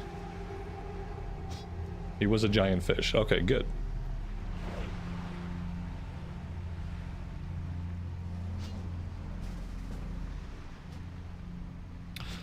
I want them to ask me if I have a mallet and then kick me when I say no. Mallet? I don't, yeah, just not even a full sentence, just the mallet question mark. Okay, no one's asked me if I have a mallet yet.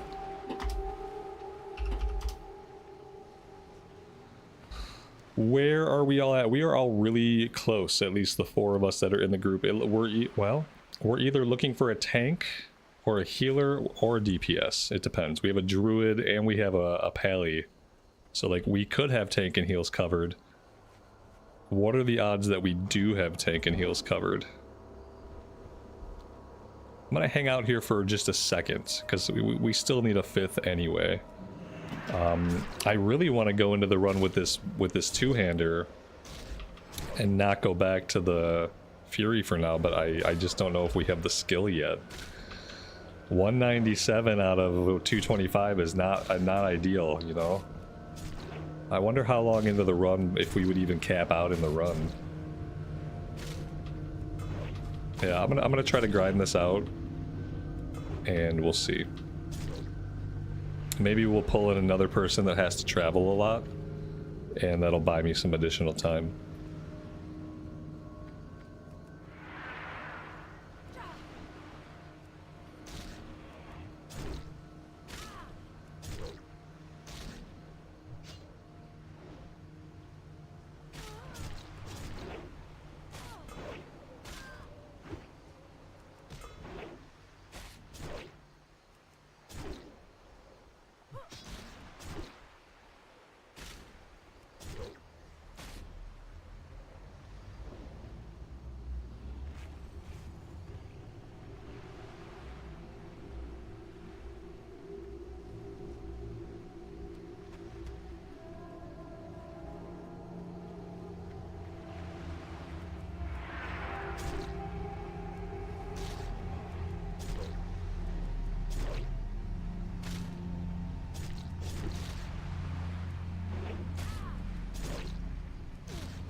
The hit rate's getting better? Yeah, we are, we're making some progress here. We're at 201. If I could get this to like 215, maybe I would go in with it. I feel like 215 out of 225 is not too bad. And against elites, we should skill it up pretty quickly. I just don't know if I'm going to have that time. It looks like we must need either a tank or a healer, so maybe I do have time. So we'll see.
At this point, I'm just looking for anything I can slap with my weapon. A roll check? A roll check is really good. Figuring out what we need is a good idea. So we need a tank. Okay, okay. I thought we kind of already knew, but apparently we're finding it out now. That's okay. Joao, welcome to the stream. Thanks for being here today. Hope you are doing well. Alright, we grabbed somebody. We're doing another roll check.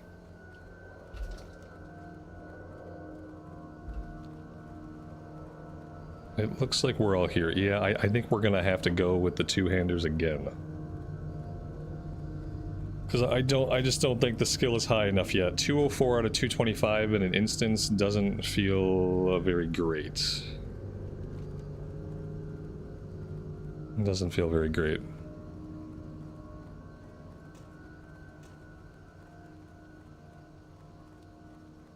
One day, chat. One day we'll be able to DPS as arms and see how that feels. Today may not be that day, I don't know.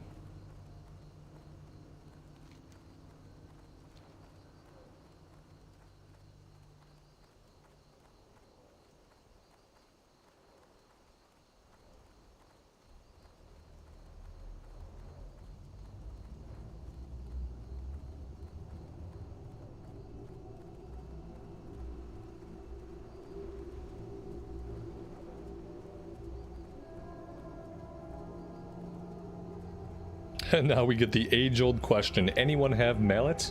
Oh my god. Somebody here's got the mallet. Unbelievable. Alright, we gotta make sure we don't get kicked out of this run. I do have to stop in town and empty my bags, though. I hope taking that extra time doesn't get me kicked. Let's replace one of our rings here. Let's do this.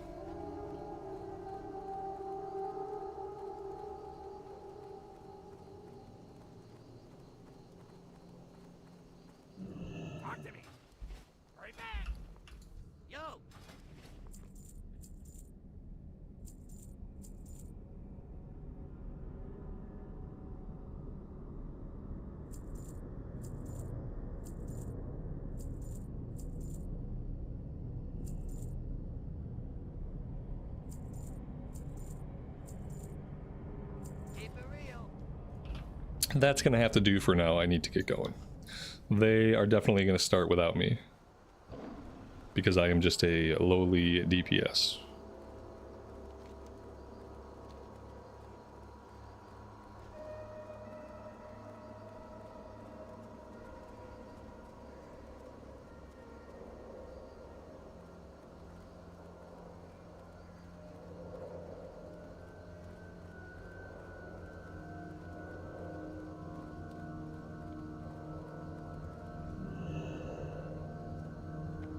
This was the last thing we needed right now. The very last thing we needed was to aggro something, get dismounted, and be forced to fight it.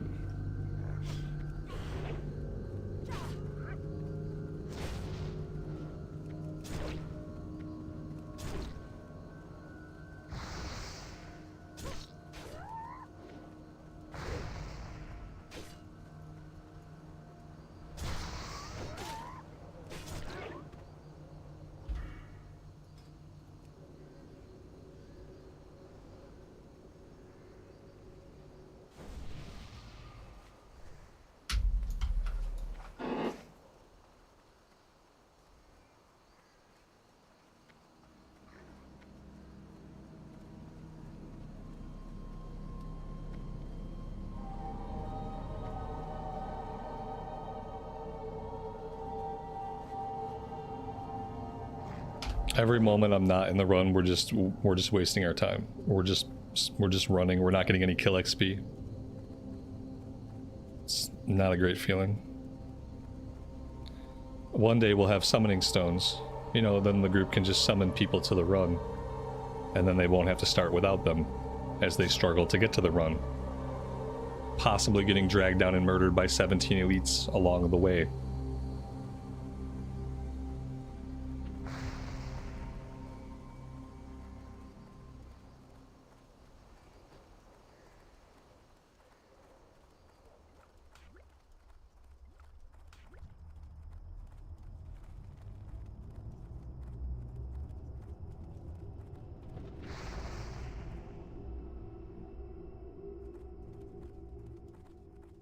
Alright, looks like the first few groups are down. It's not too bad.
It's nice to see a druid tank. It's nice at this level to see any kind of tank that's not a warrior. Another reason to kind of look forward to TBC is like more of the tanks are viable.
This is a kind of a fun group. A group of warriors and druids. All melee.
Looks like we're skipping some mobs again.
Felix, welcome to the stream, buddy. Thanks for being here today.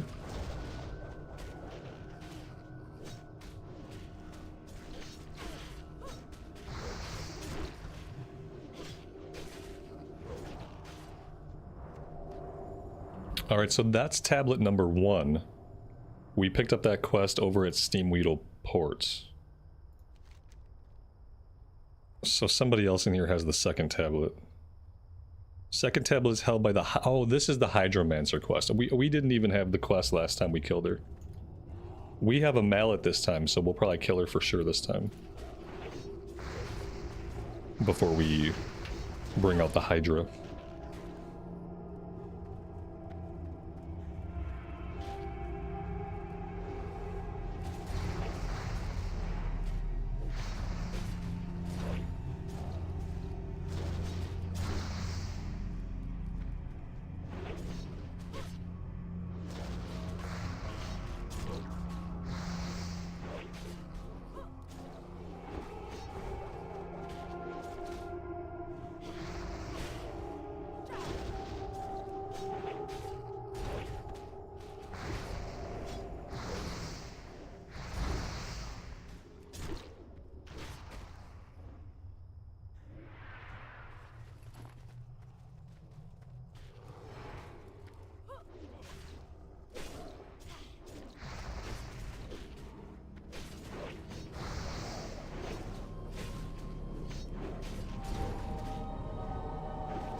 I need more coffee soon.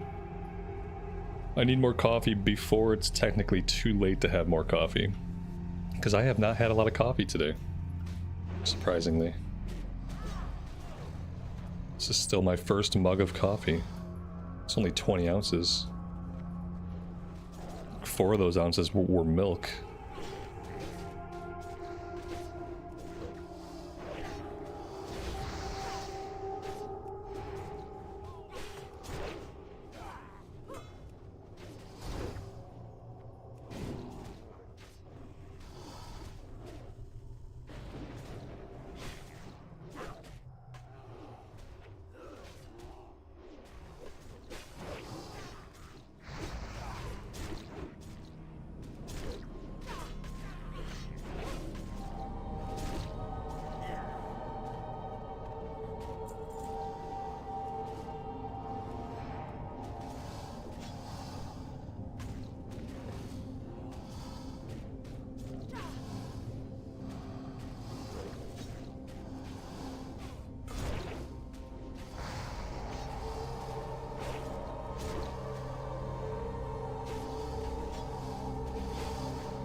Oh, that's nice. That is level 46. We can see the end of our rested XP, which is a little bit sad, but it's still a pretty big chunk of rested. Which leads to the question of what do I want to do now with my talent point? I don't think I have anything super exciting to do. I think generating rage when I use this could be good. Reducing the rage cost of execute could also be good. I put 1 point here, which I kind of regret. I think I'm gonna put a point. I think I'm gonna go with improved berserker and get that 10 rage.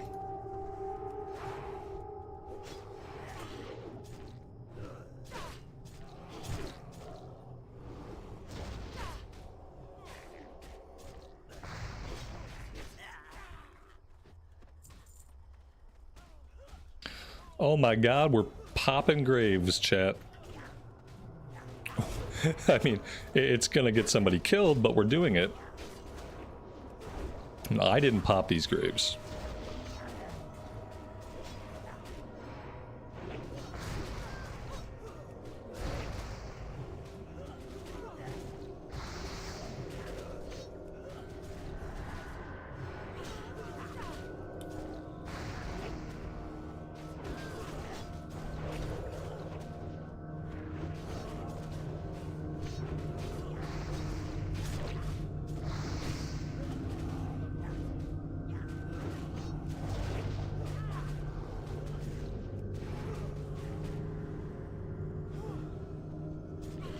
I feel like the fears were both really well timed.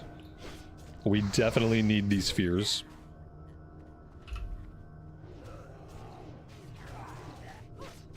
I think he popped one too many graves, and it wasn't the tank that popped it, it was the other warrior.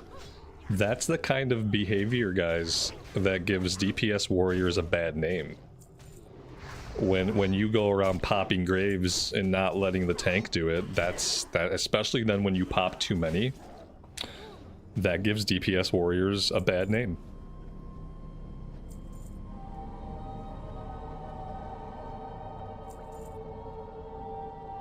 He's at it again. He's just popping like a madman. He's not even really waiting to see if mobs are gonna spawn, he's just popping a bunch.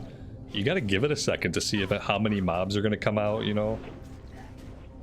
It's risky back here.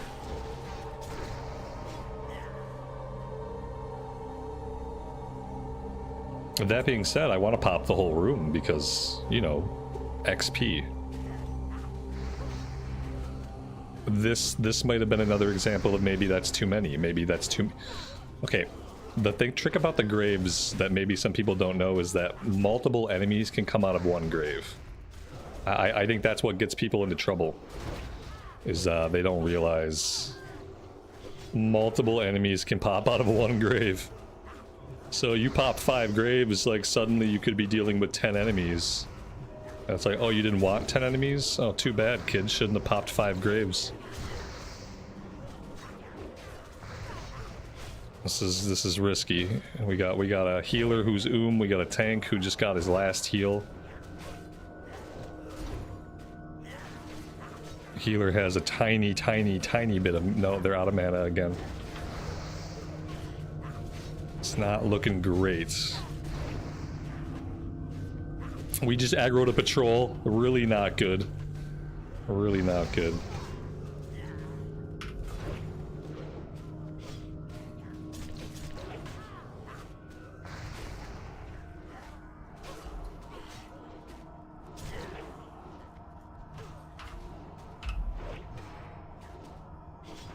We might get through this. We did lose our DPS warrior, our other DPS warrior. He was the first to die. That also gives DPS warriors a bad name.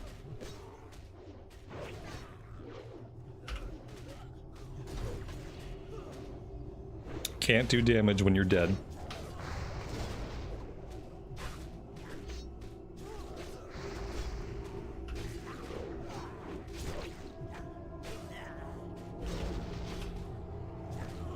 I'm glad we're not in hardcore. Yeah, exactly. Exactly. Dungeons are more fun when you can make mistakes. Because then you can risk more, you know. You can do stuff that could be exciting that you would not do in hardcore. Like, yeah, in hardcore, you would hope someone would not be popping this many graves in hardcore. You would hope. And if they did it once, they'd probably get a stern warning. If they did it twice, they'd probably get kicked. Because, yeah, it's too risky when people are dying. I have this ZF buff. I had it all day. I talked about using it earlier, and I've never used it. Maybe we'll just hang on to it for next time. It seems like we're already doing pretty decent damage. Even without it.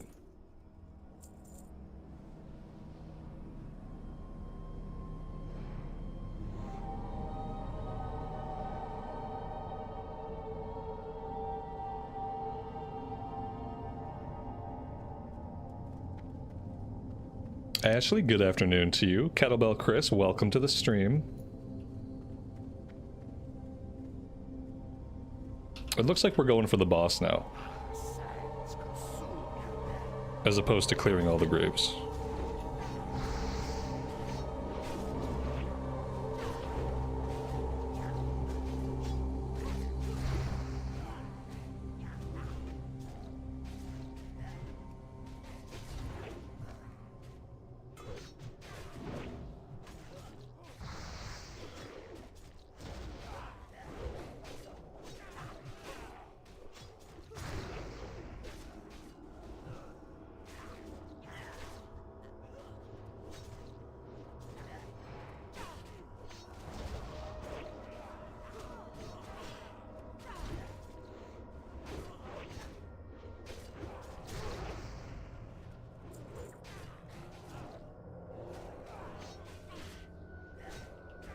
Those green bracers are a little bit better than the green bracers that I already have on, so I'm gonna roll need. There we go. A very slight upgrade. 1 more strength, 1 more stamina, a little bit more armor. We will take whatever we can get. And it looks like this group is all done popping graves, unfortunately. A lot of XP that we're leaving here in the ground. It's kind of painful, actually, like how much XP we're leaving in this room. I don't really know, like, groups don't think about it like too much, but you know, you put all the effort to get a run together, you get everybody at the run. It just makes sense to do a full clear, you know. Especially while you're leveling up, you mainly need XP. We're leaving a ton of XP back here just on the ground.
This other warrior has a better battle shout than I have, but he's not really keeping it on us at all times.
The fun part. Yeah, something like that. This would be a great time to go AFK and get a coffee, but also it's vanilla, so they kind of need me to be present. I think the last time I went AFK to like get a coffee during this event, I came back and the group was dead. And I was just kind of chilling at the top of the pyramid. And they'd all ran down, all the way down here, and they'd gotten themselves killed. So, yeah, I don't have a good track record with stepping away. Oh, did I get... No, I did not get the key. Somebody else got the key. The healer got the key. There we go.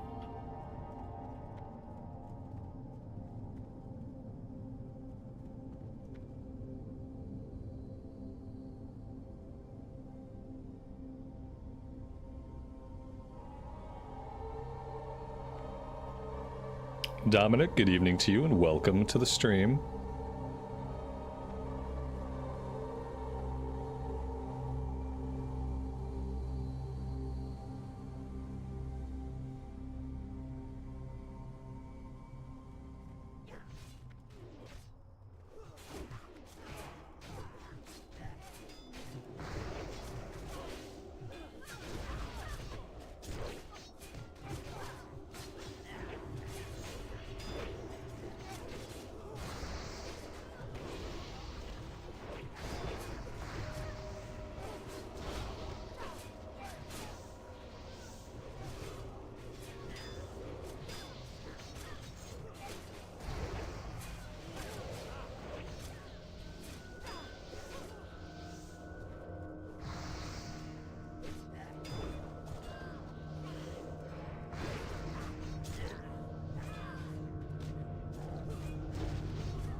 And he dropped the cloth mask with 24 intellect. Increases damage to my shadow spells by up to 14. Nobody here can benefit from that in any way.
That's a nice bear tank helmet. That's really good. Strength, stamina, spirit, and attack power. That's awesome. Well, the tank didn't get it though. I guess the cat took it. I mean, I guess the cat can benefit from strength a little bit, not as much as the bear can. Is the hardcore pally done? No, the hardcore pally's fine. I'm just doing this today because this is what I wanted to play. You'll know the hardcore paladin's dead when I'm playing a different hardcore character.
Didn't we wipe at this exact place last time?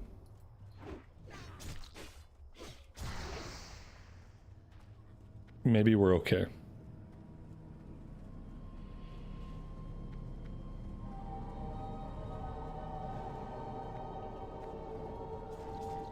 Looks like we're fine.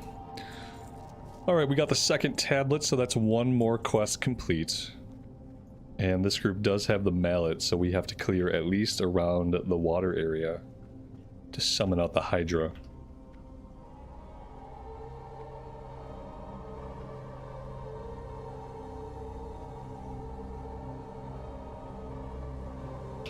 We're in combat, I realize. Not really sure what we're in combat with, though.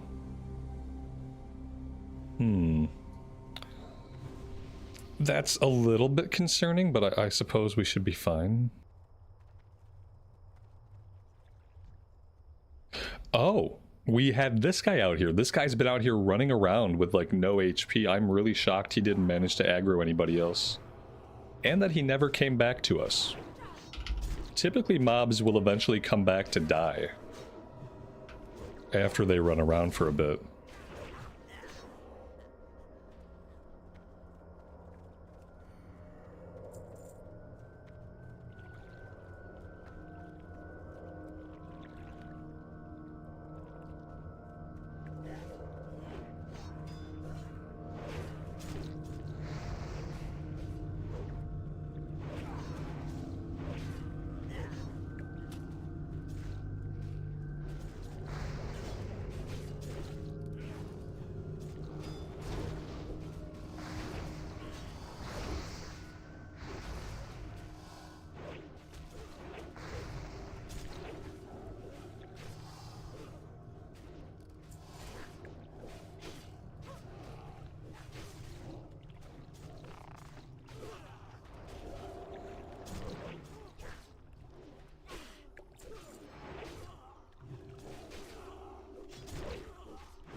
What was the space game that was like WoW? You could be talking about WildStar. You could be talking about Star Wars The Old Republic.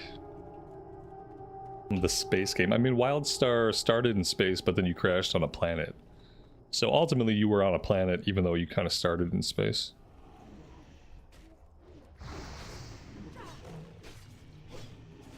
And then Star Wars was, well, it was Star Wars. Although I guess technically Star Wars The Old Republic is still a game. And there might even be like 12 people that play it. Whereas WildStar got shut down. I liked WildStar a lot. It came out in a time when if an MMO was not gonna beat WoW, it couldn't even exist. Whereas, like, eventually MMOs like Elder Scrolls and Final Fantasy XIV showed that you don't have to kill WoW to be a successful MMORPG. WildStar had the unfortunate circumstances of being released before that.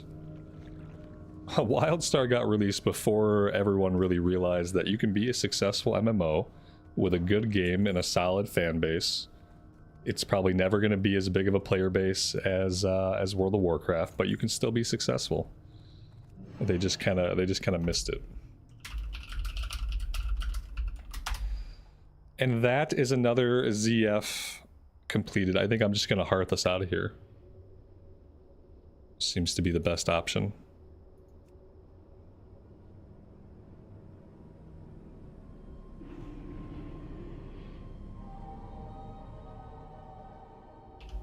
Alright, we do have a quest to turn in, but that's going to be out at Steam Weedle Ports. I need to go AFK for a minute. I want to get a little bit more coffee. I will be back.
Alright, we are back. Thank you guys for hanging out. I appreciate it.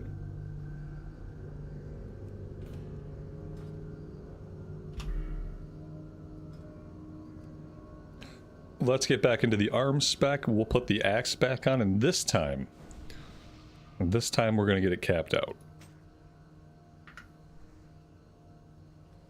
We got to head out to Steamweedle Port anyway to turn in the quest we completed. And then it's back to slaughtering turtles. Because we love to slaughter turtles.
Peter, have a good rest of your night, man. Take care. We'll see you next time.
Interestingly, even though they're not aggressive, turtles still have social aggro. And I always forget that until I attack one that's too close to another one and end up fighting both of them.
Alright, I kind of want to go somewhere where we can get what we need to cook all of the turtle meat we have, because I have almost 40 pieces of turtle meat. But I need to find a town that sells soothing spice. I think Theramore might be our best bet. With any luck, they'll just have a regular trade goods vendor that we can buy whatever we need. If not Theramore, then maybe we have to get on a boat and go to Ironforge. I don't know. We're probably headed back to the Eastern Kingdoms eventually anyway. Because as far as quests go, we don't really have a lot to do over here. We have some stuff in Fairless? Potentially? Woodpaw Knolls we could do? But that's about it. We have a, well, we have a Yeti kill quest, level 48 Yeti quest. Don't know if level 46 is a good time to try to take that on. I think for questing, we're kind of stuck in the Eastern Kingdoms for now. It's like the dungeon we want to do is here in Kalimdor, and all of the questing we can do is in Eastern Kingdoms. This is why we need summoning stones.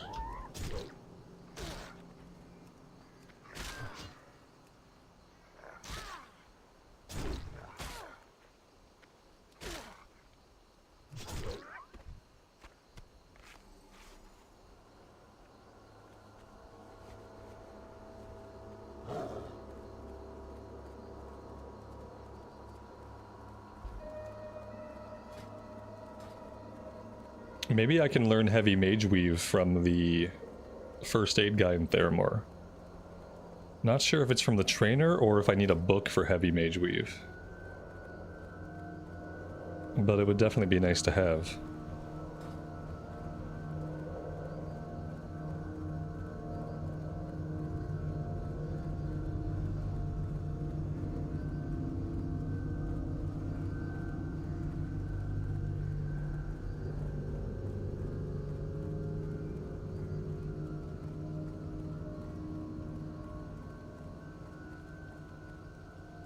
Hello.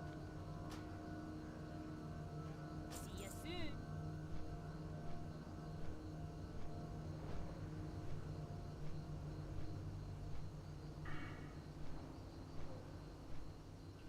And apparently for the arms spec, I have an unspent talent point. We were going into cruelty.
You realize I don't get to hand pick the ads, right?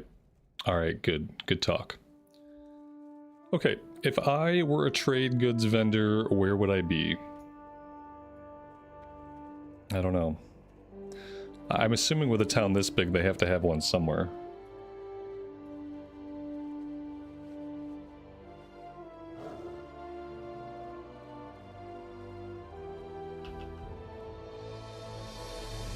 Am I Alliance? I'm a Night Elf, yes. Mm-hmm.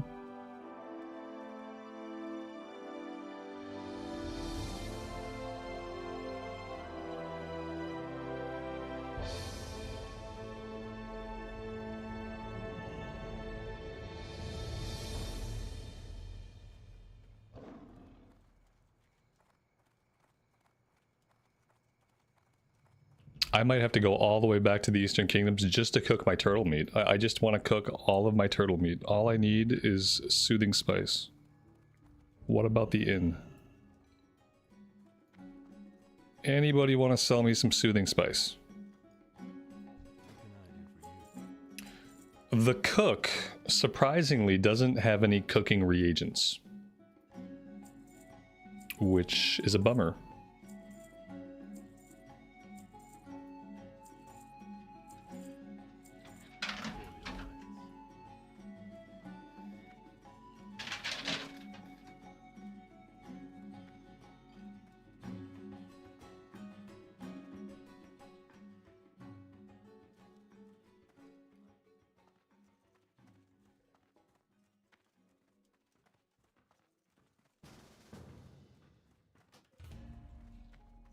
Oh my gosh, are we gonna get to do a third ZF run today?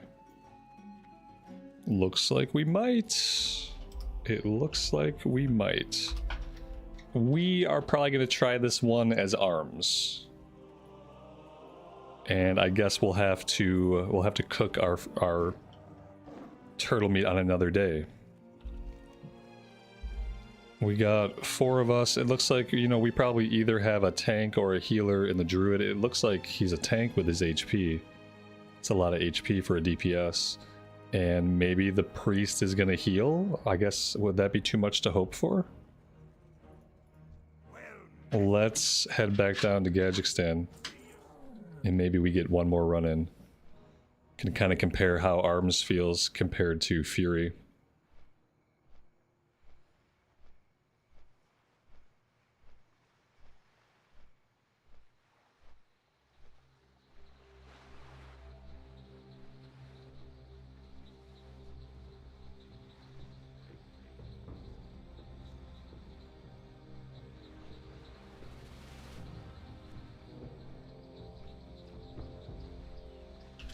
Yeah, we have a healer and we have a tank, so we're just looking for one more DPS.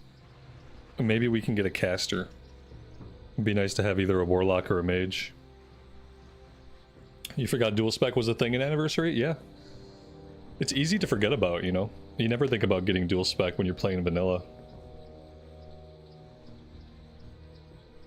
Christian, I appreciate the thought, but I never like to have out-leveled characters in leveling dungeons. One of my biggest pet peeves is like bringing a 60 or even someone just kind of outside the level and just totally obliterating the kill XP. Since like for me, the biggest reason I do these runs is for the kill XP. And like a 60 in ZF doesn't nerf it completely, but it nerfs it a bit, you know? But I appreciate the thought. There we go. Looks like we picked up a hunter. Haven't seen a hunter in a while in one of these 5-mans. Kind of forgot about hunters in 5-mans. I just kind of figured all hunters were bots. You know, and like only bots were hunters these days.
So I mean, we're at 218 out of 230. I feel like that's okay. Like I feel like we're mostly gonna hit. I wouldn't mind if this weren't a little bit higher. But I think everybody besides us is already, well, us and the priest. Besides us, everybody else is at the run. Maybe we'll get our skill ups early. Hitting these green enemies, we're not even really getting a lot of skill ups. I'm slamming Rend here and no skill ups are happening.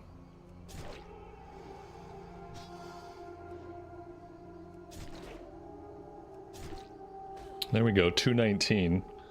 I'll take 219. I'd be happier with 220, 225.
Alright, I'm gonna use this world buff that I've been forgetting about all day.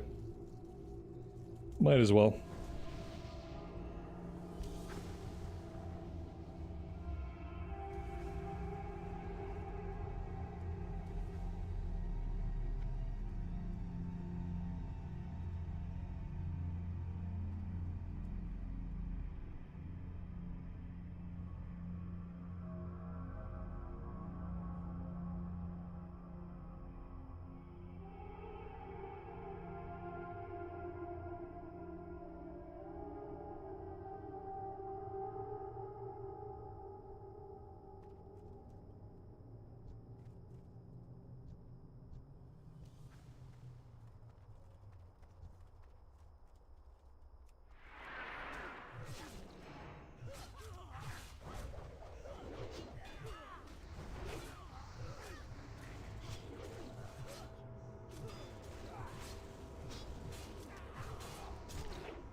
I mean, so far this feels okay.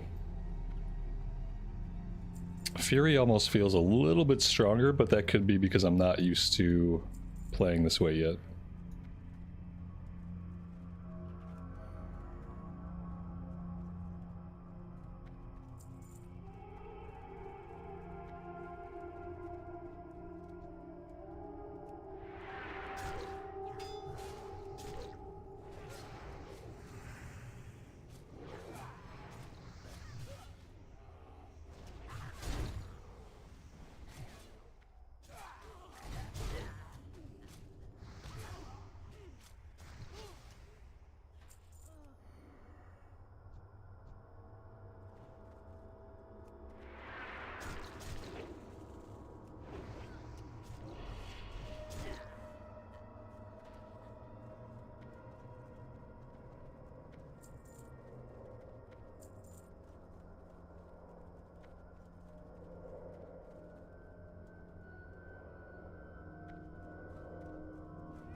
Patrick, have a good rest of your day.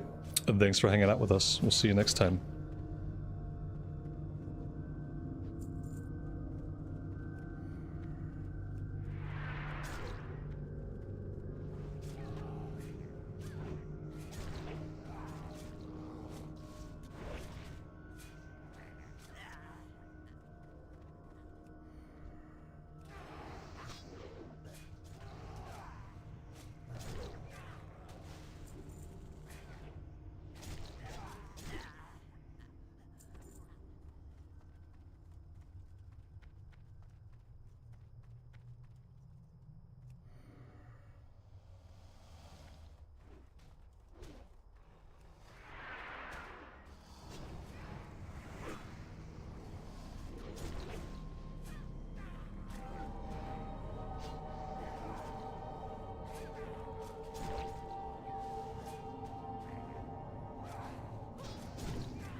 I feel like Fury is better for 5-mans.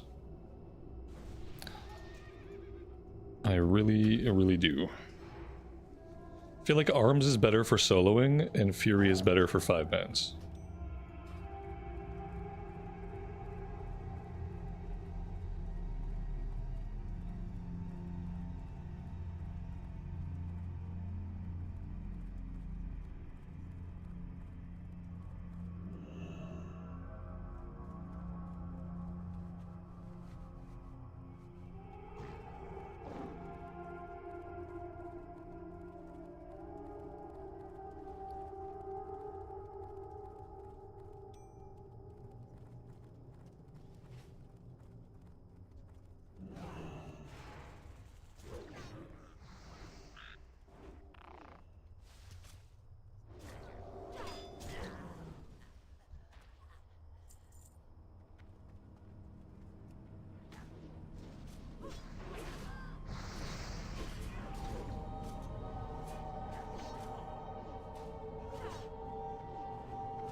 But will we do all the graves?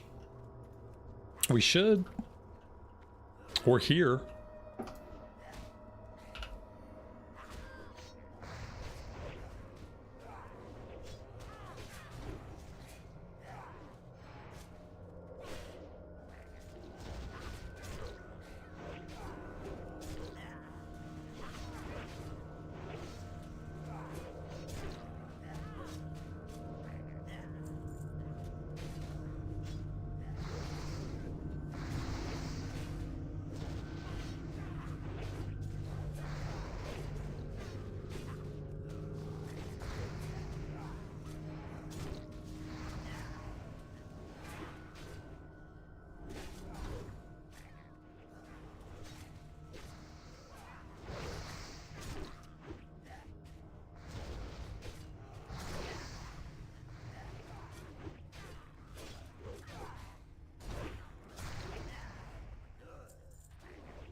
Well, there we go. We cleared most of them.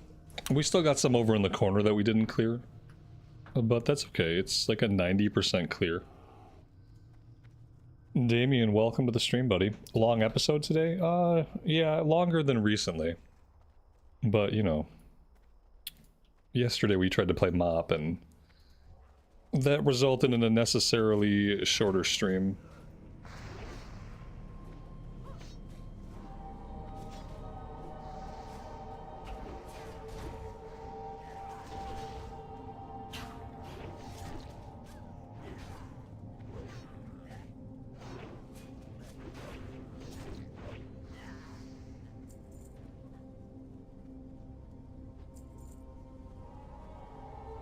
Looks like we're gonna pop these too. That's awesome.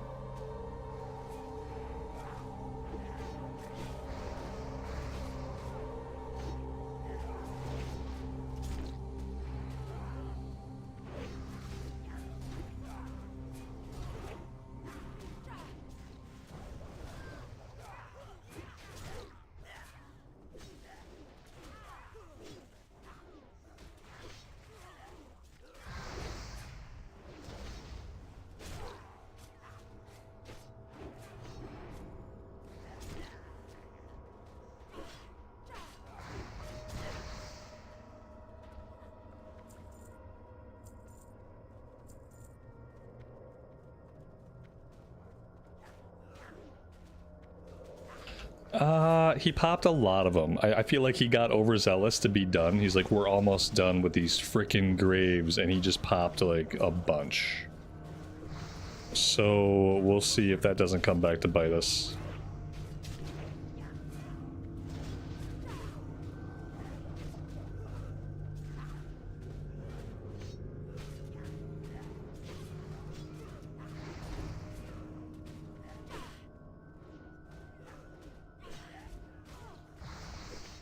I thought the hunter died, but he feigned death. We're still okay.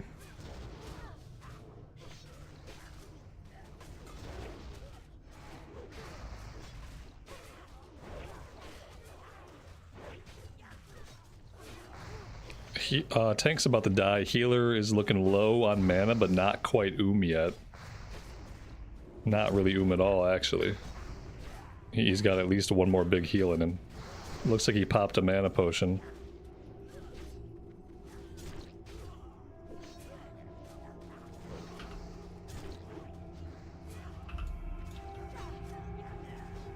It looks like we're gonna make it out of this one alive, chat.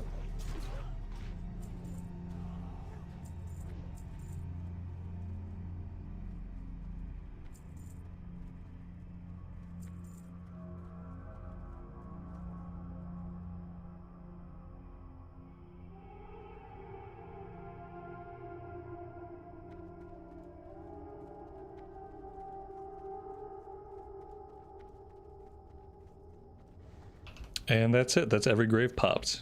I like it. We got a pretty big chunk of XP from all that.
Are druids immune to being polymorphed?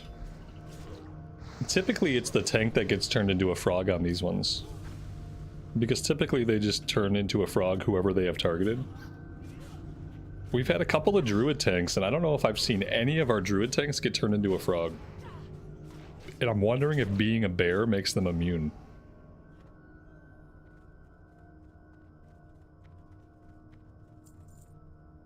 Druids are immune in forms. Oh my gosh, that makes them the best tank for this dungeon. Because yeah, the most annoying thing in here as a warrior tank is you're getting turned into a frog non-frickin' stop, especially in this room. In this room, every single pull, you're getting polymorphed, and it's incredibly obnoxious. Especially if you don't have somebody who can deal with it, or if you have somebody who could deal with it, but they're just not pushing the button, so you spend a lot of time as a frog while everything is running around attacking the DPS. It really sucks. So yeah, maybe that's why we're seeing so many druids in here, because this is like the ideal place then, if they're immune to that hex effect. That's awesome.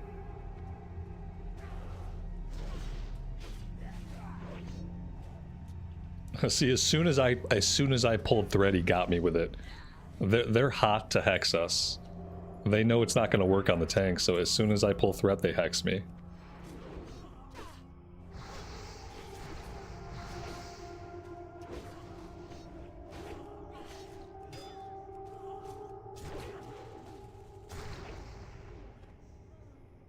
And the disarms don't hurt either. Yeah, Druid really is a great tank.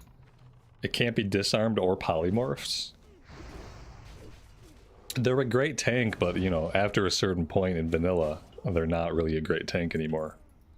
They've been doing ZF just fine. It'll be interesting to see if we see more Druid tanks as we do things like Sunken Temple. Or if everything just goes back to being warrior tanks only. Can't wait for TBC when all the tanks are a bit more viable. I'd love to bear tank. Bear tanking sounds fun. Mainly because bear tanking sounds like less reliant on having awesome gear. Less reliant on an awesome shield, less reliant on an awesome weapon.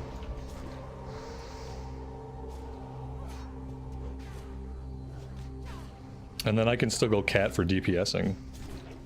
Cat DPS is fun.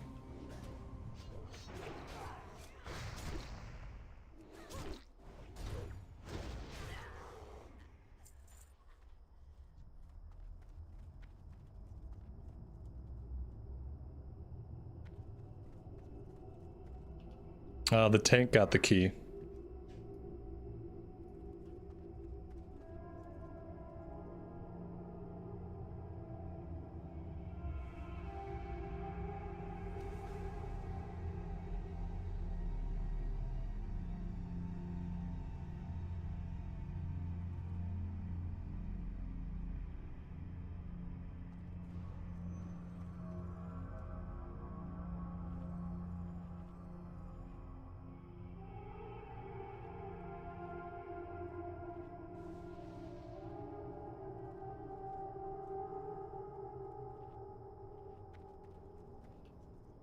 Dragon's Bane, good evening to you, buddy. Welcome to the stream. You heard hunters are pretty fun too? No, you heard lies. Just all lies. Hunters are trouble. This hunter's been okay. As the hunter tops the DPS meter.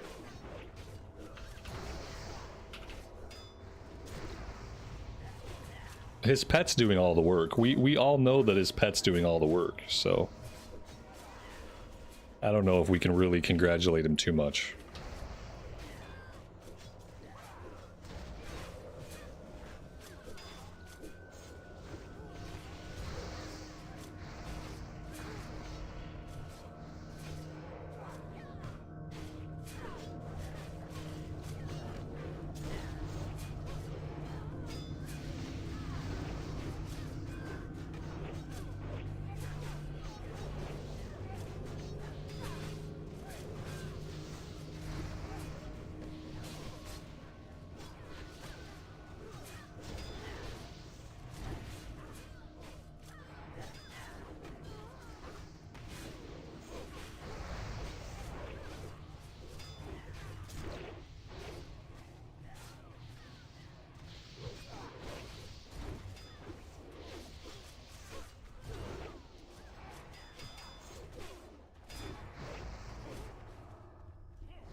They almost killed the Warlock NPC. I don't know what happens if you let these guys die.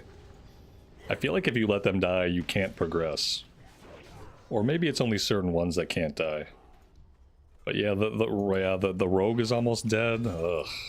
I don't like it. Seems sketchy.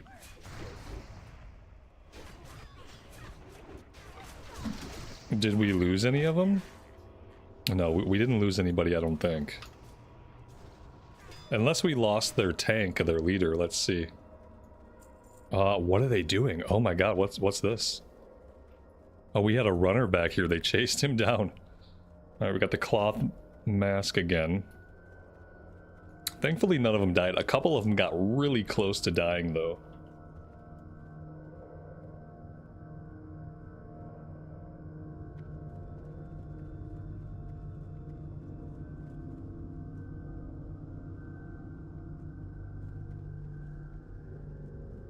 Can I help you? See you later.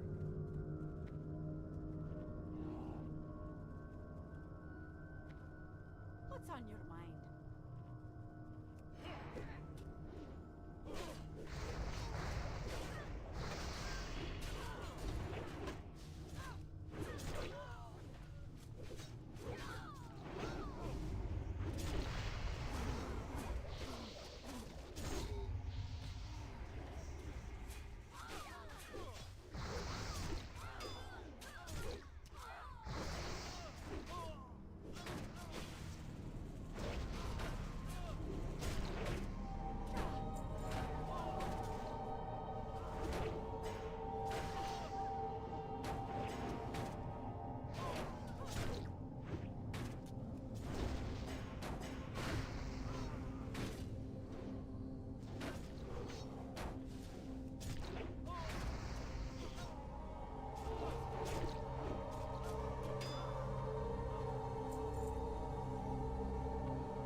I don't know if I've ever seen that staff drop. It has no stats on it. Stuns the target for 3 seconds. Weird. That's a weird one.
Apparently we don't have the mallet. Oh, the priest has a mallet. Okay, cool. Run's not over yet.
2 frogs. We got double frogs.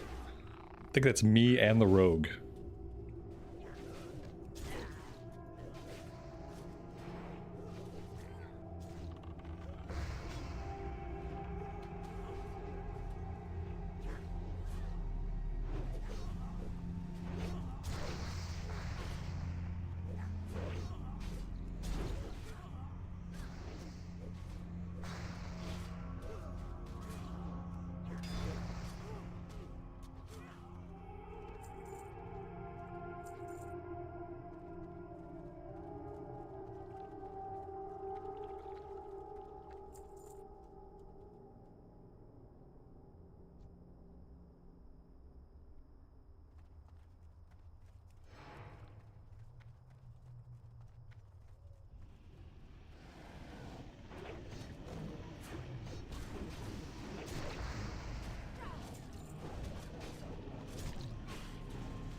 We very nearly died to fall damage.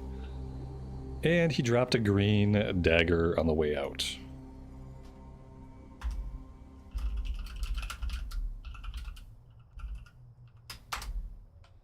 That was a really good run. Very nearly did we hit level 47. That would have been 2 levels today. Getting almost 2 levels in one day in Classic is really, really good. Alright, let's take a look at the inventory. We have a bunch of junk that needs to go. We have turtle meat that I was still never able to cook. Alright, guys, unfortunately I am all out of time for today. It's been awesome to get on this character, touch base with them, burn through all of their rested, and get almost 2 levels. Not sure what we'll be doing tomorrow. I think tomorrow we're going to jump on the hardcore paladin and play some hardcore, so I would love to see you guys for that.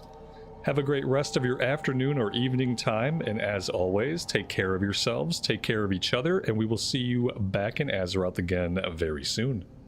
Bye for now.